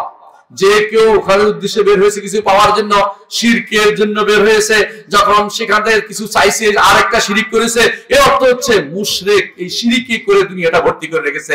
তাওহীদের মধ্যে তাওহীদের ইবাদত নষ্ট করে সবচেয়ে বেশি মানুষের জীবনে। এটা শুধু তাওহীদের ইবাদত নয়, যখন থেকে আপনার অন্তরে বিশ্বাস এসেছে আমার উপকার করতে পারে, সঙ্গে সঙ্গে তাওহীদের রুবুবিয়তে শিরিক হয়ে গেছে। তাওহীদের রুবুবিয়তে শিরিক হয়ে গেছে। অনেকে বিশ্বাস করে হুজুরে গায়েব জানে। বিশ্বাস করে না? করে। মুহাম্মদ রাসূলুল্লাহ সাল্লাল্লাহু আলাইহি ওয়াসাল্লাম গায়েব জানে যদি আপনি না বলেন, অনেকে আছে আপনাদের সুন্নি বলবে না। আপনি সুন্নি হওয়ার জন্য শিরিক করবেন? সুন্নি হওয়ার এত দরকার? আপনি তো আহলুস সুন্নাহ ওয়াল জামাআহ হওয়া দরকার। সুন্নি না, সুন্নি বুঝছেন? হ্যাঁ, শাক সুন্নি কয়টা মানুষের প্রমাণ এইটুকু অবস্থা। এই সুন্নি কোনো কাজে লাগে না। এই সুন্নি আসল সুন্নি নয়, নকল সুন্নি। এই সুন্নি বানোয়ার সুন্নি। এরা শুধু সুন্নি দাবি করে, মুহাম্মদুর রাসূলুল্লাহ সাল্লাল্লাহু আলাইহি ওয়াসাল্লামের আসলে তার অনুসরণ করে না। আল্লাহ তাআলা কি বলেছেন? কুল ইন কুনতুম তুহিব্বুনাল্লাহ ফাত্তাবিউনি ইউহিব্বুকুমুল্লাহ। যদি সত্যি সত্যি আল্লাহকে ভালোবেসে থাকো তাহলে আমার অনুসরণ করো। কার অনুসরণ করতে বলছে? মুহাম্মদুর রাসূলুল্লাহ সাল্লাল্লাহু আলাইহি ওয়াসাল্লাম অনুসরণ করতে বলছে। অনুসরণের মাধ্যমে প্রমাণ পাবে। সত্যি যদি তাকে ভালোবেসে থাকেন, জশ্নের জুলুসের মধ্যে ভালোবাসা নেই। সত্যি যদি ভালোবাসে থাকেন, ওই আপনি মিলাদের মাহফিল মধ্যে কোনো ভালোবাসা নেই। যদি তাকে ভালোবেসে থাকেন, ওই কিছুক্ষণ কিয়াম করার মধ্যে কোনো ভালোবাসা নেই। কিয়াম না করলে সুন্নি হইতে পারে না। আর কোন কোন এলাকায় হোক্কা না খাইলে সুন্নি হইতে পারে না। আছে জানেন কি? চট্টগ্রামের এক জায়গায় আছে, আমি গেছি তো ওখানে হঠাৎ করে দেখি হোক্কা খাচ্ছে। কি রে ভাই তুই হোক্কা মানে সিগারেট খাচ্ছিস কেন? বলছে এইটা এই এলাকার জন্য সুন্নি হওয়ার প্রমাণ, যেখানে যেটা সেটা গ্রহণ করতে হয়। আমি ও আচ্ছা তাই নাকি? তো সুন্নি হওয়ার জন্য তুমি হারামটা খাচ্ছ কি করে? ও হারাম বলতেছেন আপনি, কি বলেন এটা? এটা তো সুন্নি হওয়ার আলামত। আমি আলাপ নিয়ে থাকো ভাই, এটা কিন্তু মুসলমান এটা খাইতে পারে না। এটা কি কি করে? কোল কি ছিলেন তো? হ্যাঁ, আমার একটা আত্মীয়তা ছিল এক সময় এই সঙ্গুসারের দিকে, সংসার আছে না কাছাকাছি, আপনাদের এখান থেকে কাছে, বেশি দূরে না, ওই যে কোম্পানিগঞ্জের কাছাকাছি। তো ওখানে আমি দেখতাম, ছোট কালে আসছিলাম আমি ওই এলাকাতে, তো দেখতাম যে ওই আমার মা, আমি তখন অপ্রাপ্ত বয়স্ক ছোট ছিলাম, উনি কিছুক্ষণ কাজ করে এসে হুক্কাটা টানতো। মেয়েরা কিন্তু হুক্কা খায় কোন কোন এলাকায়। আপনাদের এলাকা মনে হয় ভালো হয়ে গেছে এখন, তাই না? এখনো খায় আমি জানি। ওই উত্তর দক্ষিণ কুমিল্লা এখন নাই, কিন্তু এখন এটি পাওয়া যায় না, এই জন্য নইলে বোধহয় খাইতে এখনো। এই এলাকার মানুষ এখনো হুক্কাটা খায়। হুক্কাটা কিন্তু হারাম। এই হুক্কার জিনিসটা কেন? এটা জিনিসটা খাচ্ছে কি কিসে? এটা তামাকের, তামাক দিয়ে বানায়। ও তামাক এটা হারাম, কোনো হালাল জীবনও হবে না। এই জন্য তামাকের চাষ করাও হারাম, তামাক দিয়ে কিছু বানানো হারাম, তামাক খাওয়াও হারাম, তামাকের ব্যবসা করা হারাম, কোনোভাবে জায়েজ নেই। এই তামাক কিভাবে বানায়? সাদা পাতা দিয়ে। ওই সাদা পাতা অনেকে আবার যদি ইয়ার ভিতরে দিয়া খায়, কি পানের ভিতরে দিয়া খায়, হালাল। পানের ভিতরে দিয়ে হালাল হয়ে গেল কেমন রে ভাই? এটা তো হারাম ছিল। হুজুরে খায় দেখে হুজুরে এখন কি বাইর করছে, সুযোগ বাইর করছে কেমনে এটা হালাল করা যায় না। আমি তো খাই, এই জন্য বিশ্বাস করো এটা কোনোভাবে জায়েজ না, এটা হারাম ছাড়া কিছুই নয়, এটা খেতে পারে না। আমি ওটার দিকে যাচ্ছি না, কিন্তু আমি বলতে চাচ্ছি এটাই, এই আমাদের সমাজে সুন্নি যাদেরকে বলেন তাদের অধিকাংশই মনে করে রসুল গায়েব জানে। মনে করে না? কেউ যদি মনে করে রসুল গায়েব, শুধু রসুল না, তারা মনে করে কি ইয়াও গায়েব জানে। ওই যে আব্দুল কাদের জিলানী গায়েব জানে। ওদের একজনে একটা গল্প বলছিল, শোনেন তাহলে। কি গল্প বলতেছে? আব্দুল কাদের জিলানীর ক্ষমতা দেখাচ্ছে কেমন দেখেন। আব্দুল কাদের জিলানী তিনি একদিন বসেছিলেন, এমন সময় তার কাছে এক মুরিদ এসে উপস্থিত। কি মহিলা মুরিদ, তাও নাউজুবিল্লাহ, মিথ্যা কথা বলার শেষ নাই। মহিলা মুরিদ করতে কোনোদিন, এগুলি হচ্ছে তথাকথিত লুচ্চা যারা আছে, দুষ্ট আছে, শয়তান আছে, ওই শয়তান গুলো মহিলা মুরিদ করতেছে। মহিলা মুরিদ হয় ফালতু জিনিস, মুরিদ হইতে পারে না। মহিলা কেমন মুরিদ হয়? আবার মহিলা মুরিদ যারা করে সবগুলি হচ্ছে সবচেয়ে নিকৃষ্টতম জীব। এর উদ্দেশ্য হচ্ছে নারীকে দেখে নিজের ওই ওই ওই কি ভণ্ডামি চরিতার্থ করা, ওই শয়তানি করার জন্য তারা মহিলা মুরিদ করে। মহিলা আবার মুরিদ হয় কি করে? মহিলার জায়গা হচ্ছে ঘর। মহিলা যদি সবচেয়ে বেশি সম্মান করবে তার স্বামীকে, যদি কাউকে সেজদা করার অনুমতি দিত আল্লাহ তাআলা, তাহলে মহিলাকে তার স্বামীকে সেজদা করার অনুমতি দিত। যদি হালালের মধ্যে হতে হবে, হারামের মধ্যে কোনো নারী কোনোদিন তার স্বামীকে অনুসরণ করবে না, একমাত্র আল্লাহ যে মেনে চলবে। তো এরা গল্পটা কিভাবে বানাইছে দেখেন। কি বলতেছে?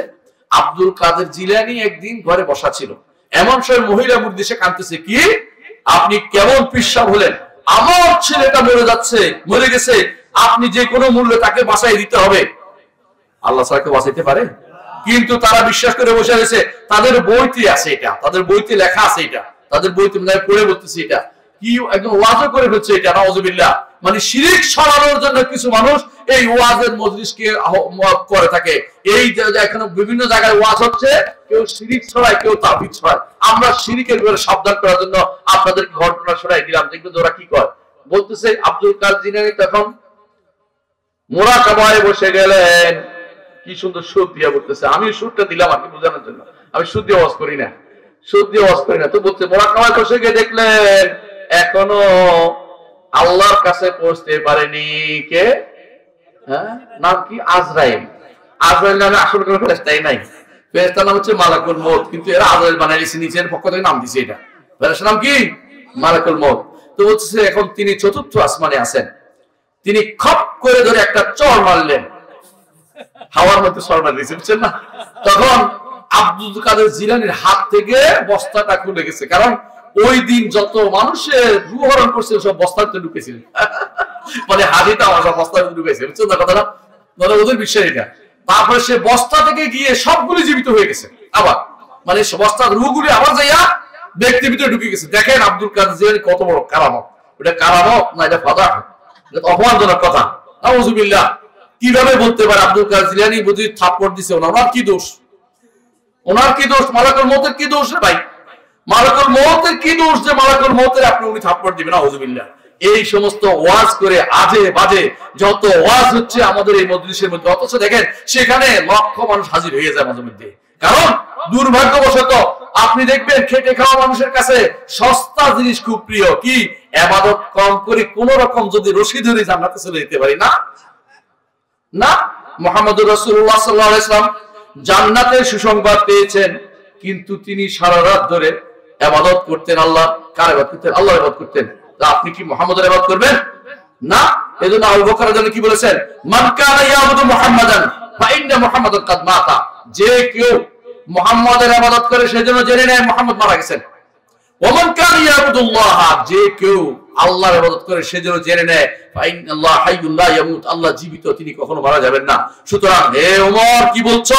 ওমর বলে আমার সাবধান হয়ে গেল, আমি ভুল করছিলাম, আমি মাথা ঠিক ছিল না, তা থেকে ঠিক করিলাম যে ওমর। আবু বকর রাদিয়াল্লাহু আনহু এই আয়াত কোরআনে কারীমের কোন কয় দিয়ে মুক্ত মারা তুমি কি মনে ভুলে গেছো? আমি তো খেয়াল করিনি, আমার মাথা ঠিক নেই, রাসূল কি মারা গেছেন মাথায় আসে নাই। রাসূল মারা গেছেন। আমাদের সমাজের কেউ যদি বলে রাসূল মারা গেছেন, আপনারা কি করবেন জানেন? হ্যাঁ, আপনাদের কষ্ট কাটটা ওয়াহাবি এর মেরে ফেললে সব, এর মেরে ফেললে সব গোস্তাখে রাসূল কয়ে ফেলবে। কি করবে? গোস্তাখে রাসূল একদম বলবে মুহাম্মদুর রাসূলুল্লাহ সাল্লাল্লাহু আলাইহি ওয়াসাল্লাম অবশ্যই মারা গেছেন। না মরলে কি সাহাবায়ে কেরাম তারে কবর দিয়েছে? জীবিত মানুষ কবর দিয়ে যায় আছে? অবশ্যই মারা গেছেন। কবরে তার একটা জীবন আছে, সবচেয়ে শ্রেষ্ঠ জীবন, সমস্ত মানুষের চেয়ে শ্রেষ্ঠ জীবন। সেই জীবন আখিরাতের জীবন। আখিরাতের জীবনের সাথে দুনিয়ার জীবনের কোনো মিল নাই। যদি কেউ মনে করে দুনিয়ার জীবনের মতো সেই ব্যক্তি, তাহলে অবশ্যই মিথ্যুক এবং সেই ব্যক্তি ভুলের উপর আছে, তাকে জানাতে হবে। আর যদি মনে করে মুহাম্মদুর রাসূলুল্লাহ মরতে পারেন না, তাহলে সে মিথ্যা কথা বলছে, কোরআন বিরোধী কথা বলছে, কুফরি হয়ে যাবে সে ব্যক্তির। কারণ মুহাম্মদুর রাসূলুল্লাহ সাল্লাল্লাহু আলাইহি ওয়াসাল্লাম আল্লাহ বলেছেন আফাই মিথ্যা ফাহুমুল খালিদুন, আপনি মরে গেলে কি তারা চিরস্থায়ী জীবন হবে? আল্লাহ তাআলা তার কোরআন কারীমে তার নবী সম্পর্কে বলেছেন ইন্নাকা মাইয়িতুন ওয়া ইন্নাহুম মাইয়িতুন, আপনি মরবেন তারাও মরবে। আল্লাহ তাআলা তার নবী সম্পর্কে কোরআনে কারীম বলেছেন ওমা মুহাম্মাদুন ইল্লা রাসূলুন قد خلت من قبل الرسل أفإن مات أو قتل انقلبتم على أعقابكم। আল্লাহ তাআলা বলেন এটা কোরআনে কারীমে, মুহাম্মদ একজন রাসূল, তিনি তার অন্য রাসূলদের মতো তিনি চলে যাবেন। তিনি যদি মারা যান বা তিনি যদি কোনো তাকে যদি হত্যা করা হয়, তাহলে কি তোমরা পিছনের দিকে ফিরে যাবে না? আমরা আল্লাহর রাসূলের ইবাদত করি না, আমরা আল্লাহর রাসূলের অনুসরণ করি। কি করি? অনুসরণ করি।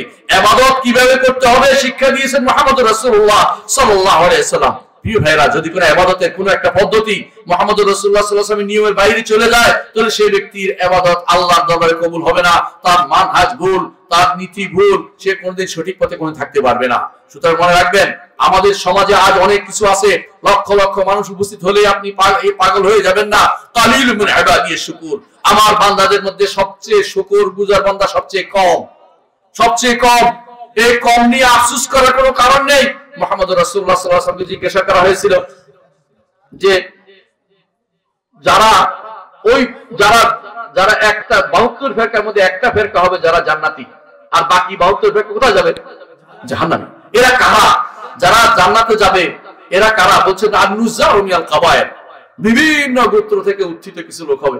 দেখেন, এক পরিবারের সবাই অনেক, এক পরিবারের কিছু লোক, ওই পরিবারের কিছু লোক। এই যে আপনারা আসছেন, দেখেন খুঁজে দেখেন, বহু এলাকার যোগ করে এখানে একত্রিত হয়েছেন। এই যে বহু এলাকা থেকে এখানে বুঝতে হয়েছেন, এই যে বহু এলাকা থেকে আসছেন, এটাই প্রমাণ করে যে আপনি হকের উপর আছেন। আর যারা গদ বাঁধা কুফরিতে লিপ্ত, ওদেরকে আপনি হেদায়েতের পথ দেখাইতে পারবেন না। এই জন্য মুহাম্মদুর রাসূলুল্লাহ সাল্লাল্লাহু আলাইহি ওয়াসাল্লামকে আল্লাহ তাআলা বলছেন, ওয়া ইন তুতি আকসারা মান ফিল আরদি ইদুল্লুকা আন সাবিলিল্লাহ, দুনিয়ার বুকে যত বেশি মানুষ অনুসরণ করবে, এরা অনুসরণ করতে চাইবে আপনাকে পথভ্রষ্ট করাই দিবে। বেশি মানুষ না, হকের অনুসরণ করতে হবে। কি অনুসরণ? হকের। এই জন্য বেশি মানুষের অনুসরণ উদ্দেশ্য যেন না হয় আমি অনুসরণ করবো হকের। যদি আমি একা হই তাতে কোনো সমস্যা নেই। আব্দুল্লাহ ইবনে মাসউদ রাদিয়াল্লাহু বলেন, আল জামাআতু মা ওয়াফাকাল হক ওয়া ইন কুনতা ওয়াহদাক, আহলুস সুন্নাহ ওয়াল জামাত, জামাত কারণ আমরা জামাত, আমরা অনেক বেশি বেশি। বলছে তুমি যদি একটাও হও, যদি হকের উপর থাকো, তুমি জামাত। কারণ সাহাবায়ে কেরামের জামাত হচ্ছে মূল জামাত, তোমরা হচ্ছে ভুলের জামাত। ভুলের মধ্যে সব থাকলেও আল্লাহর কোনো ক্ষতি হয় না, আল্লাহর কোনো ক্ষতি হয় না। এই জন্য মুহাম্মদুর রাসূলুল্লাহ সাল্লাল্লাহু আলাইহি ওয়াসাল্লাম আমাদেরকে আরেকটা জিনিস জানিয়ে দিয়েছেন। এটা কি বলেছে? যে কারা তারা যারা জান্নাতে যাবে এবং যারা 72 ফেরকাতে আলাদা থাকবে, একটা ফেরকা হবে, একটা দল হবে যারা জান্নাতে চলে যাবে, তাদের সম্পর্কে তিনি মুহাম্মদুর রাসূলুল্লাহ সাল্লাল্লাহু আলাইহি ওয়াসাল্লাম বলেছেন, বাদাল ইসলামু গরীবান ওয়া সায়াউদু কামা বাদা ফাতুবা লিল গুরাবা। ইসলাম অপরিচিত হিসেবে শুরু হয়েছিল, ঠিক না? মক্কা থেকে সবাই গ্রাম ইসলাম গ্রহণ করছিল না। একজন ওই গোত্রের, একজন ওই গোত্রের, একজন ওই গোত্রের, একজন ওই দেশের আইসা, হ্যাঁ, হাবশা থেকে বিলাল, ওই ফার্সি থেকে সালমান, ওই রুম থেকে এসে সোহাইব, এইভাবে বিভিন্ন রাদিয়াল্লাহু আনহু আজমাইন, তারা এসে ইসলাম গ্রহণ করেছে।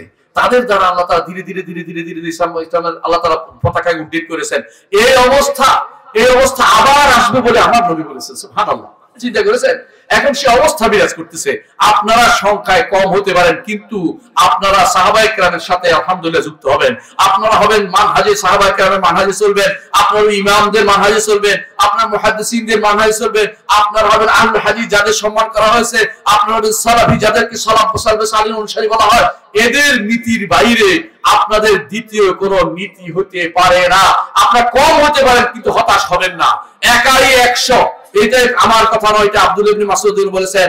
আব্দুল্লাহ ইবনে মাসউদ রাদিয়াল্লাহু আনহু কি বলেছেন? আল জামাআতু মা ওয়াফাকাল হক ওয়া ইন কুনতা ওয়াহদাক, তুমি একা হলেও হকের পথে যারা আছে, তুমি একা হলেও হকের পথে যারা থাকবে তাদের সাথে তুমি থাকতে পারো, তাহলে তুমি কিন্তু বিশাল জামাত, তুমি একাই জামাত। এই আহলুস সুন্নাতি ওয়াল জামাত, সুন্নাতের অনুসারী এবং জামাত তো সাহাবায়ে কেরামের অনুসারী। আপনারা বুঝছেন কিনা? আহলুস সুন্নাহ জামাত অর্থ কি তাহলে? রাসূলের অনুসারী এবং সাহাবায়ে কেরামের অনুসারী। আহলুস সুন্নাহ জামাত সুন্নি নাম দিলে হবে না, অথবা নিজের নাম বিশেষ কিছু রেখে ফেললে হবে না। মনে রাখতে হবে আহলুস সুন্নাতি ওয়াল জামাত যদি হতে হয়, রাসূলের অনুসারী এবং সাহাবায়ে কেরামের অনুসারী হতে হবে। সারা জীবন এটা খুঁজবেন, যে কোনো তাফসীর খুঁজবেন, কেউ একটা তাফসীর দিল, বলে কোত্থেকে তাফসীরটা আনছেন? যদি বলে যে এই তাফসীর, হ্যাঁ এই তাফসীর আমার হুজুর থেকে শুনছি, বলে কাজও বিনানে, এইটা আমি গ্রহণ করব না। আমি কুষ্টিয়ার ভাষায় বললাম আর কি, অর্থাৎ এই বইটা আমি নিব না। তো কি করতে হবে?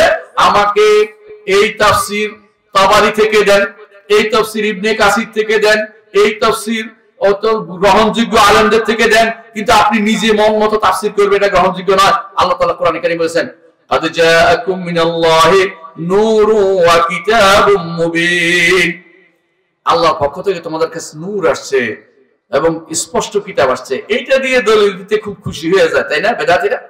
এই আয়াত দিয়ে ওদের বড় কিছু, বিশ্বাস করো। এই আয়াত দিয়ে কি বুঝাইছে? এই আয়াতে অধিকাংশের মত হচ্ছে হেদায়েত, তোমাদের কাছে ইসলাম এসেছে, হেদায়েত এসেছে, আল্লাহর কিতাব এসেছে, এটা হলো তাফসীর। যদি বলেন যে নূর মুহাম্মদ সাল্লাল্লাহু আলাইহি ওয়াসাল্লাম, তাহলে অবশ্যই একটা কথা সত্য, তিনি হেদায়েতের নূর ছিলেন। কিন্তু যদি বলা হয় কি জানেন, কয় যে একটা তারকা ছিল আকাশে, একটা তারকা। হ্যাঁ, অনেকদিন এই তারকা দেখেছি। একদিন গল্প করতেছে কে, বানোয়াট গল্প অনেক সুন্দর লাগে, অনেকের কাছে শুনতেও ভালো লাগে। কয় যে একদিন কি গল্প, কয় একদিন জিবরিল আমিন তিনি মুহাম্মদ সাল্লাল্লাহু আলাইহি ওয়াসাল্লামের সাথে গল্প করতেছেন। আচ্ছা, কি গল্প করতেছেন? গল্প হচ্ছে এটা যে, আচ্ছা আপনার জন্ম কখন? বলছে আমার জন্ম আমি তো অনেক বলতে পারবো না, আমি যখন থেকে আসি তখন থেকে।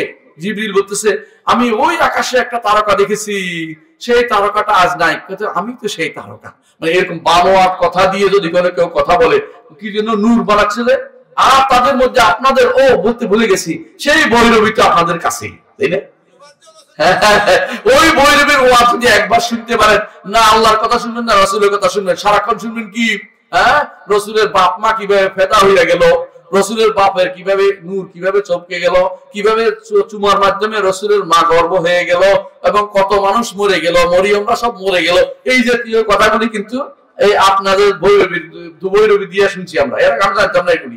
ভৈরবীর ওয়াজ মানে হচ্ছে ওই যে ওই ভৈরবী বলা হয় মূলত, ভৈরবের দোষ দিচ্ছি না, আপনারা রাগ করেন না আবার। ভৈরবী ওই হিন্দুদের তীর্থস্থানে কিছু যারা ঘুরে বেড়ায়, ওই রাখিয়া কিছু মেয়ে থাকে রাস্তা রাস্তা হাঁটে বেড়ায় না, কিছু ছেলে থাকে, তাদের কামে হলো অপকর্মে লিপ্ত হওয়া। ওদেরকে একবারে ভৈরবী আর ভৈরবী পুরুষ আর ভৈরবী বলে। আমার মনে হচ্ছে যে ওর কথাগুলি শুনে এর চেয়ে ভালো কিছু সে মানুষকে উপহার দিতে পারে নাই। সবচেয়ে নিকৃষ্টতম ওয়াজ সে সারা জীবন করে গেছে, অর্থাৎ নিকৃষ্টতম ওয়াজ, যার কোনো অর্থহীন ওয়াজ এবং বানোয়াট ওয়াজ সে করে গেছে। আল্লাহর কাছে শুধু ক্ষমা চাই যে আল্লাহ যেন কোনোদিন এই জাতীয় ওয়াজ আমাদের দ্বারা মুখ দিয়ে না আনে। প্রিয় ভাইরা, মরে গেছে, আর জানি না ইমান নিয়ে কবরে গেছে কিনা, যদি ইমান নিয়ে কবরে গেছে আল্লাহ ক্ষমা করো, কিন্তু মানুষকে পথভ্রষ্টের পথ দেখিয়ে গেছে। ভৈরবীর ওয়াজ কণ্ঠ সুন্দর ছিল, এই জন্য অনেকেই তার ওয়াজ ওই মোবাইলের মধ্যে দিয়ে শুনতেছে। আমি অনুরোধ জানাবো ওটা ডিলিট করে দিন, ওটা কুফরি ছড়াচ্ছে, শিরক ছড়াচ্ছে, এটা কখনো আপনি ইমান এটা বলতে পারবেন না। আরেক দল নবী মুহাম্মদ সাল্লাল্লাহু আলাইহি ওয়াসাল্লামকে নূর বানানোর জন্য দলিল মিথ্যা হাদিস বানাইছে, এটা কি জানেন? আউয়ালু মা খালাকাল্লাহু নূরি। হ্যাঁ, এমন হাদিস পৃথিবীতে পাওয়া যায়নি, বুঝছেন তো? এমন কোন হাদিস নাই। এটা কোথায় আছে? শিয়াদের কিতাবের মধ্যে আছে, বুঝছেন তো? শিয়াদের কিতাবের মধ্যে আছে।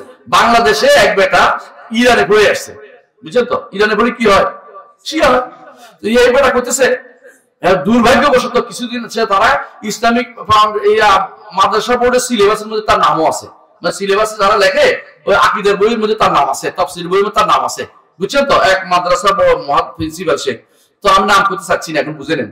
এই লোকে একদিন বলতেছে যে, দেখলাম যে টকশোর মধ্যে বলতেছে, আলোচনার মধ্যে বলতেছে যে যদি কোনো হাদিস এখানে পাওয়া না যায় আমাদের কাছে, সেটা যদি কোনো শিয়াদের কিতাব হয় সেটাও আমরা নিব। মানে বুঝছেন তো?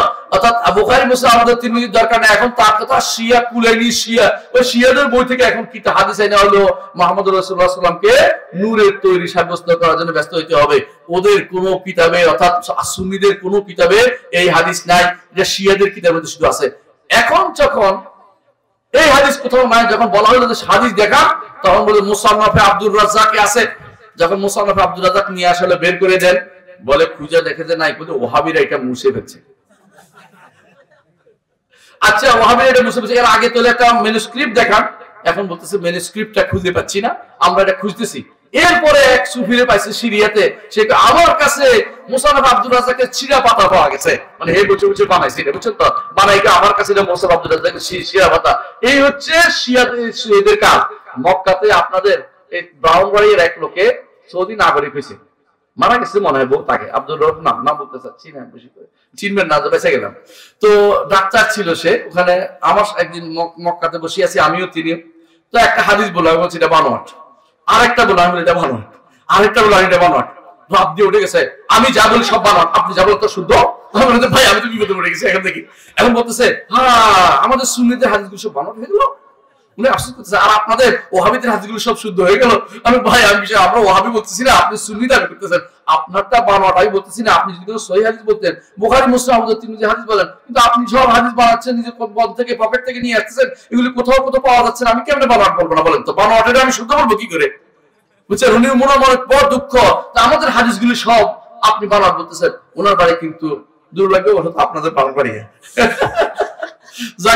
আমি লম্বা করবো না, আমি বুঝাতে চাচ্ছি এটাই, আমি আমার বক্তব্য শেষ করবো, আপনাদেরকে অনেকক্ষণ বসাই রাখছি, এটাই বলতে চাচ্ছি যে আকীদার ক্ষেত্রে যদি পরিশুদ্ধ না হন, আকীদার ক্ষেত্রে পরিশুদ্ধ হতেই হবে, কোনো উপায় নেই। আপনাকে আকীদা যা গ্রহণ করবেন অবশ্যই আপনাকে খেয়াল করতে হবে শুদ্ধ কিনা, আমি শুদ্ধ বুঝবো, এই জন্য কয়েকটা বই পড়বেন, আমাদের আলোচনাগুলো শুনবেন। ডক্টর মঞ্জুর আলাহি এবং আমি একটা বই অনুবাদ করেছি, উসুলুল ঈমান। উসুলুল ঈমান বইটা প্রত্যেকে ঘরে ঘরে রাখবেন, একদম সাবলীল ভাষায় বিশুদ্ধ আকীদার কথা আসছে, এর বাইরে কোনো আকীদা আসলে বলবেন যে এগুলি আসলে বিশুদ্ধ আকীদা না, বুঝলেন কথাটা। দ্বিতীয় একটা বই আছে পড়বেন, যে সহজ ইসলামী আকীদা, আমার সম্পাদনায়, সহজ ইসলামী আকীদা আমার সম্পাদনায়, এটাও নেটে পাবেন ইনশাআল্লাহ, বইতে পাবেন, লাইব্রেরিতে পাবেন, এটাও দেখবেন, কিনতে পারেন। আর যদি কোনো আকীদার ক্ষেত্রে আরো ভালো কোনো কিছু ভালো শিখতে চান, অবশ্যই রহমান আরশের উপর উঠেছেন বইটা আগে পড়বেন, তারপর ফাতাওয়াল হামাবিয়া পড়ে ইবনে তাইমিয়ার বই পাইলেই পড়বেন, ইবনে কাইয়িমের বই পাইলেই পড়বেন, ইবনে কাসিরের বই পাইলেই পড়বেন, ইমাম যাহাবির বই পাইলেই পড়বেন। এরা হচ্ছে পরীক্ষিত মানুষ। এর বাইরে ওই চোরাগলি দিয়ে কিছু মানুষ বই টই নিয়ে আসবে আপনার কাছে, ওই চোরাগলির বই নিবেন না। মুহাম্মদ রাসূলুল্লাহ সাল্লাল্লাহু আলাইহি ওয়াসাল্লাম বলেছেন, কি বলেছেন জানেন? একটা হাদিস বলি, শেষ করব ইনশাআল্লাহ। তিনি বলেছেন, তিনি মুহাম্মদ রাসূলুল্লাহ সাল্লাল্লাহু আলাইহি ওয়াসাল্লাম একদিন লম্বা একটা রেখা আঁকছেন, লম্বা রেখা আঁকে এইদিকে সেদিকে অনেকগুলো ছোট ছোট রেখা আঁকছেন। এরপর বলেছেন এটা হচ্ছে আল্লাহর পথ, এই পথে গেলে সোজা কোথায় গেছে? জান্নাতে চলে গেছে। এই পথে চললে আপনি জান্নাতে যেতে পারবেন। কিন্তু এর আশেপাশে অনেকগুলো ছোট রাস্তা দেখছেন তো, এগুলির মধ্যে প্রত্যেকটা শয়তান বসে রয়েছে। আপনি একটা একটু সামনে এগিয়ে গেছে আল্লাহর পথের দিকে, শয়তান বলে আমার দিকে আসো, দেখো মজার জিনিস আছে, মানে পোলাবান রাখে না, যে যারা হ্যামিলনের বাসিওয়ালার মতো কিছু জিনিস দেখো দেখো, শয়তান কিন্তু আপনাকে এর চেয়ে লোভাতুর করে আপনাকে শর্টকাটে জান্নাত নেওয়ার ব্যবস্থা দেখাতে চেষ্টা করে। শর্টকাটে জান্নাত যাওয়ার সুযোগ নাই, আমৃত্যু আল্লাহর ইবাদত করে যেতে হবে, একমাত্র দাসত্ব করে যেতে হবে, শিরকের কোনো কিছু করা যাবে না, কুফরি করা যাবে না, তো জান্নাতে যেতে পারবো। বুঝলেন তো? এই পথ, এই এতগুলি শয়তানের পথ অতিক্রম করে শেষ মুহূর্তে আল্লাহ তাআলার কাছে ঈমান নিয়ে যাওয়া হচ্ছে একজন ঈমানদারের মধ্যে সবচেয়ে বড় কারামত। বুঝলেন তো? আপনি কারামত খুঁজেন ভেলকিবাজি, ও ভেলকিবাজি খুঁজেন না। কারামত হচ্ছে আল্লাহর ইবাদতে টিকে থাকা, মৃত্যু পর্যন্ত আল্লাহর ইবাদতে টিকে থাকা হচ্ছে কারামত, ওইটা হচ্ছে আসল কারামত। এবং সাহাবায়ে কেরামের জন্য কারামত বেশি দেখাইতেন না। সাহাবায়ে কেরামের কয়জনের কারামত দেখাইতে পারবেন? কয়জন? পরবর্তীরা কেন এত কারামত দেখায়? কারামত বানায়। কেমন কারামত বানায়? অমুক হুজুরে বলছে, অমুক হুজুর আল্লাহই জানে, অমুক হুজুরে বলছে তিনি আমার হুজুরকে দেখছেন আকাশে উড়িয়ে দেখতেছে, আকাশে ঘুরিয়ে যাইতেছে। কেউ বলে পানির উপরে নামাজ পড়তেছে, পানির উপরে নামাজ পড়তেছে। কেন পানির উপরে জায়গা কি অবশ্যই নাকি? বাংলাদেশ সমুদ্র আছে নাকি? পানির উপরে কেন নামাজ পড়ে? তাকে দেখানোর জন্য করতেছে। কেউ বলে যে না পানির উপরে কি করতেছে, তিনি দেখছেন এটা করছে, ওটা তিনি কি করছেন। ওই কেউ তো বলতেছে কি ওই নদী ভাঙ্গা বন্ধ করার জন্য কেউ কেউ বলছে ওই সিটি নিয়ে গেছে পিশাব থেকে, ডুব দিয়া দেখে তো ওখানে খিজির বসে রয়েছে, ওনার হাতে তুলে দিছে, সামনে আর ভাঙ্গে টাঙ্গে নাই। এই সমস্ত গল্প তো আমরা বহুত শুনি, কিন্তু যার কথা বলছে তিনি 10 হাত পানির নিচে কিছু অবস্থান করছে। যে পিশাবের সম্পর্কে বলছে যে নদী ভাঙ্গা বন্ধ করে দিছে না, ওই পিশাব 10 হাত পানির নিচে ছিল। ওই চর এলাকা হচ্ছেন তো, চর সিনা, চর মুনা, কত যে আছে মুনাইয়ার চর এলাকার মধ্যে বেশি হয়। কারণ চর এলাকার কেন বেশি জানেন? কিছুক্ষণ পর ভয় পাইলে মনে করে যে ওলি আল্লাহ তার রক্ষা করবে, আল্লাহর উপর ভরসা নেই। এই মানুষগুলি শিরকের মধ্যে বেশি লিপ্ত হয়। আর বেশিরভাগ শিরকে লিপ্ত হয় কারা? বেশি আনন্দ থাকলে শয়তানে তারে কিলায়, মানে শয়তান তারে ঈমান থেকে ঈমান হারা করতে চায়। প্রিয় ভাইরা, আমি আমার বক্তব্য দীর্ঘ করব না। দুইটা জিনিস অবশ্যই খেয়াল রাখবেন। একটা হচ্ছে আপনাকে মুহাম্মদ কোরআন এবং সুন্নাহর বাইরে যাওয়ার কোনো সুযোগ নেবেন না। আর দ্বিতীয় কাজটা হচ্ছে কোরআন এবং সুন্নাহ বুঝার ক্ষেত্রে কার নীতি অবলম্বন করবেন? সাহাবায়ে কেরামের নীতি অবলম্বন করবেন, তাবেঈনদের নীতি অবলম্বন করবেন, ইমামদের নীতি অবলম্বন করবেন, মুহাদ্দিসিনদের নীতি অবলম্বন করবেন। নিজের পক্ষ থেকে কোরআন যে ব্যক্তি ব্যাখ্যা দেয় সে ব্যক্তি সবচেয়ে বড় পথভ্রষ্ট, তার কথা আপনি শুনবেন না।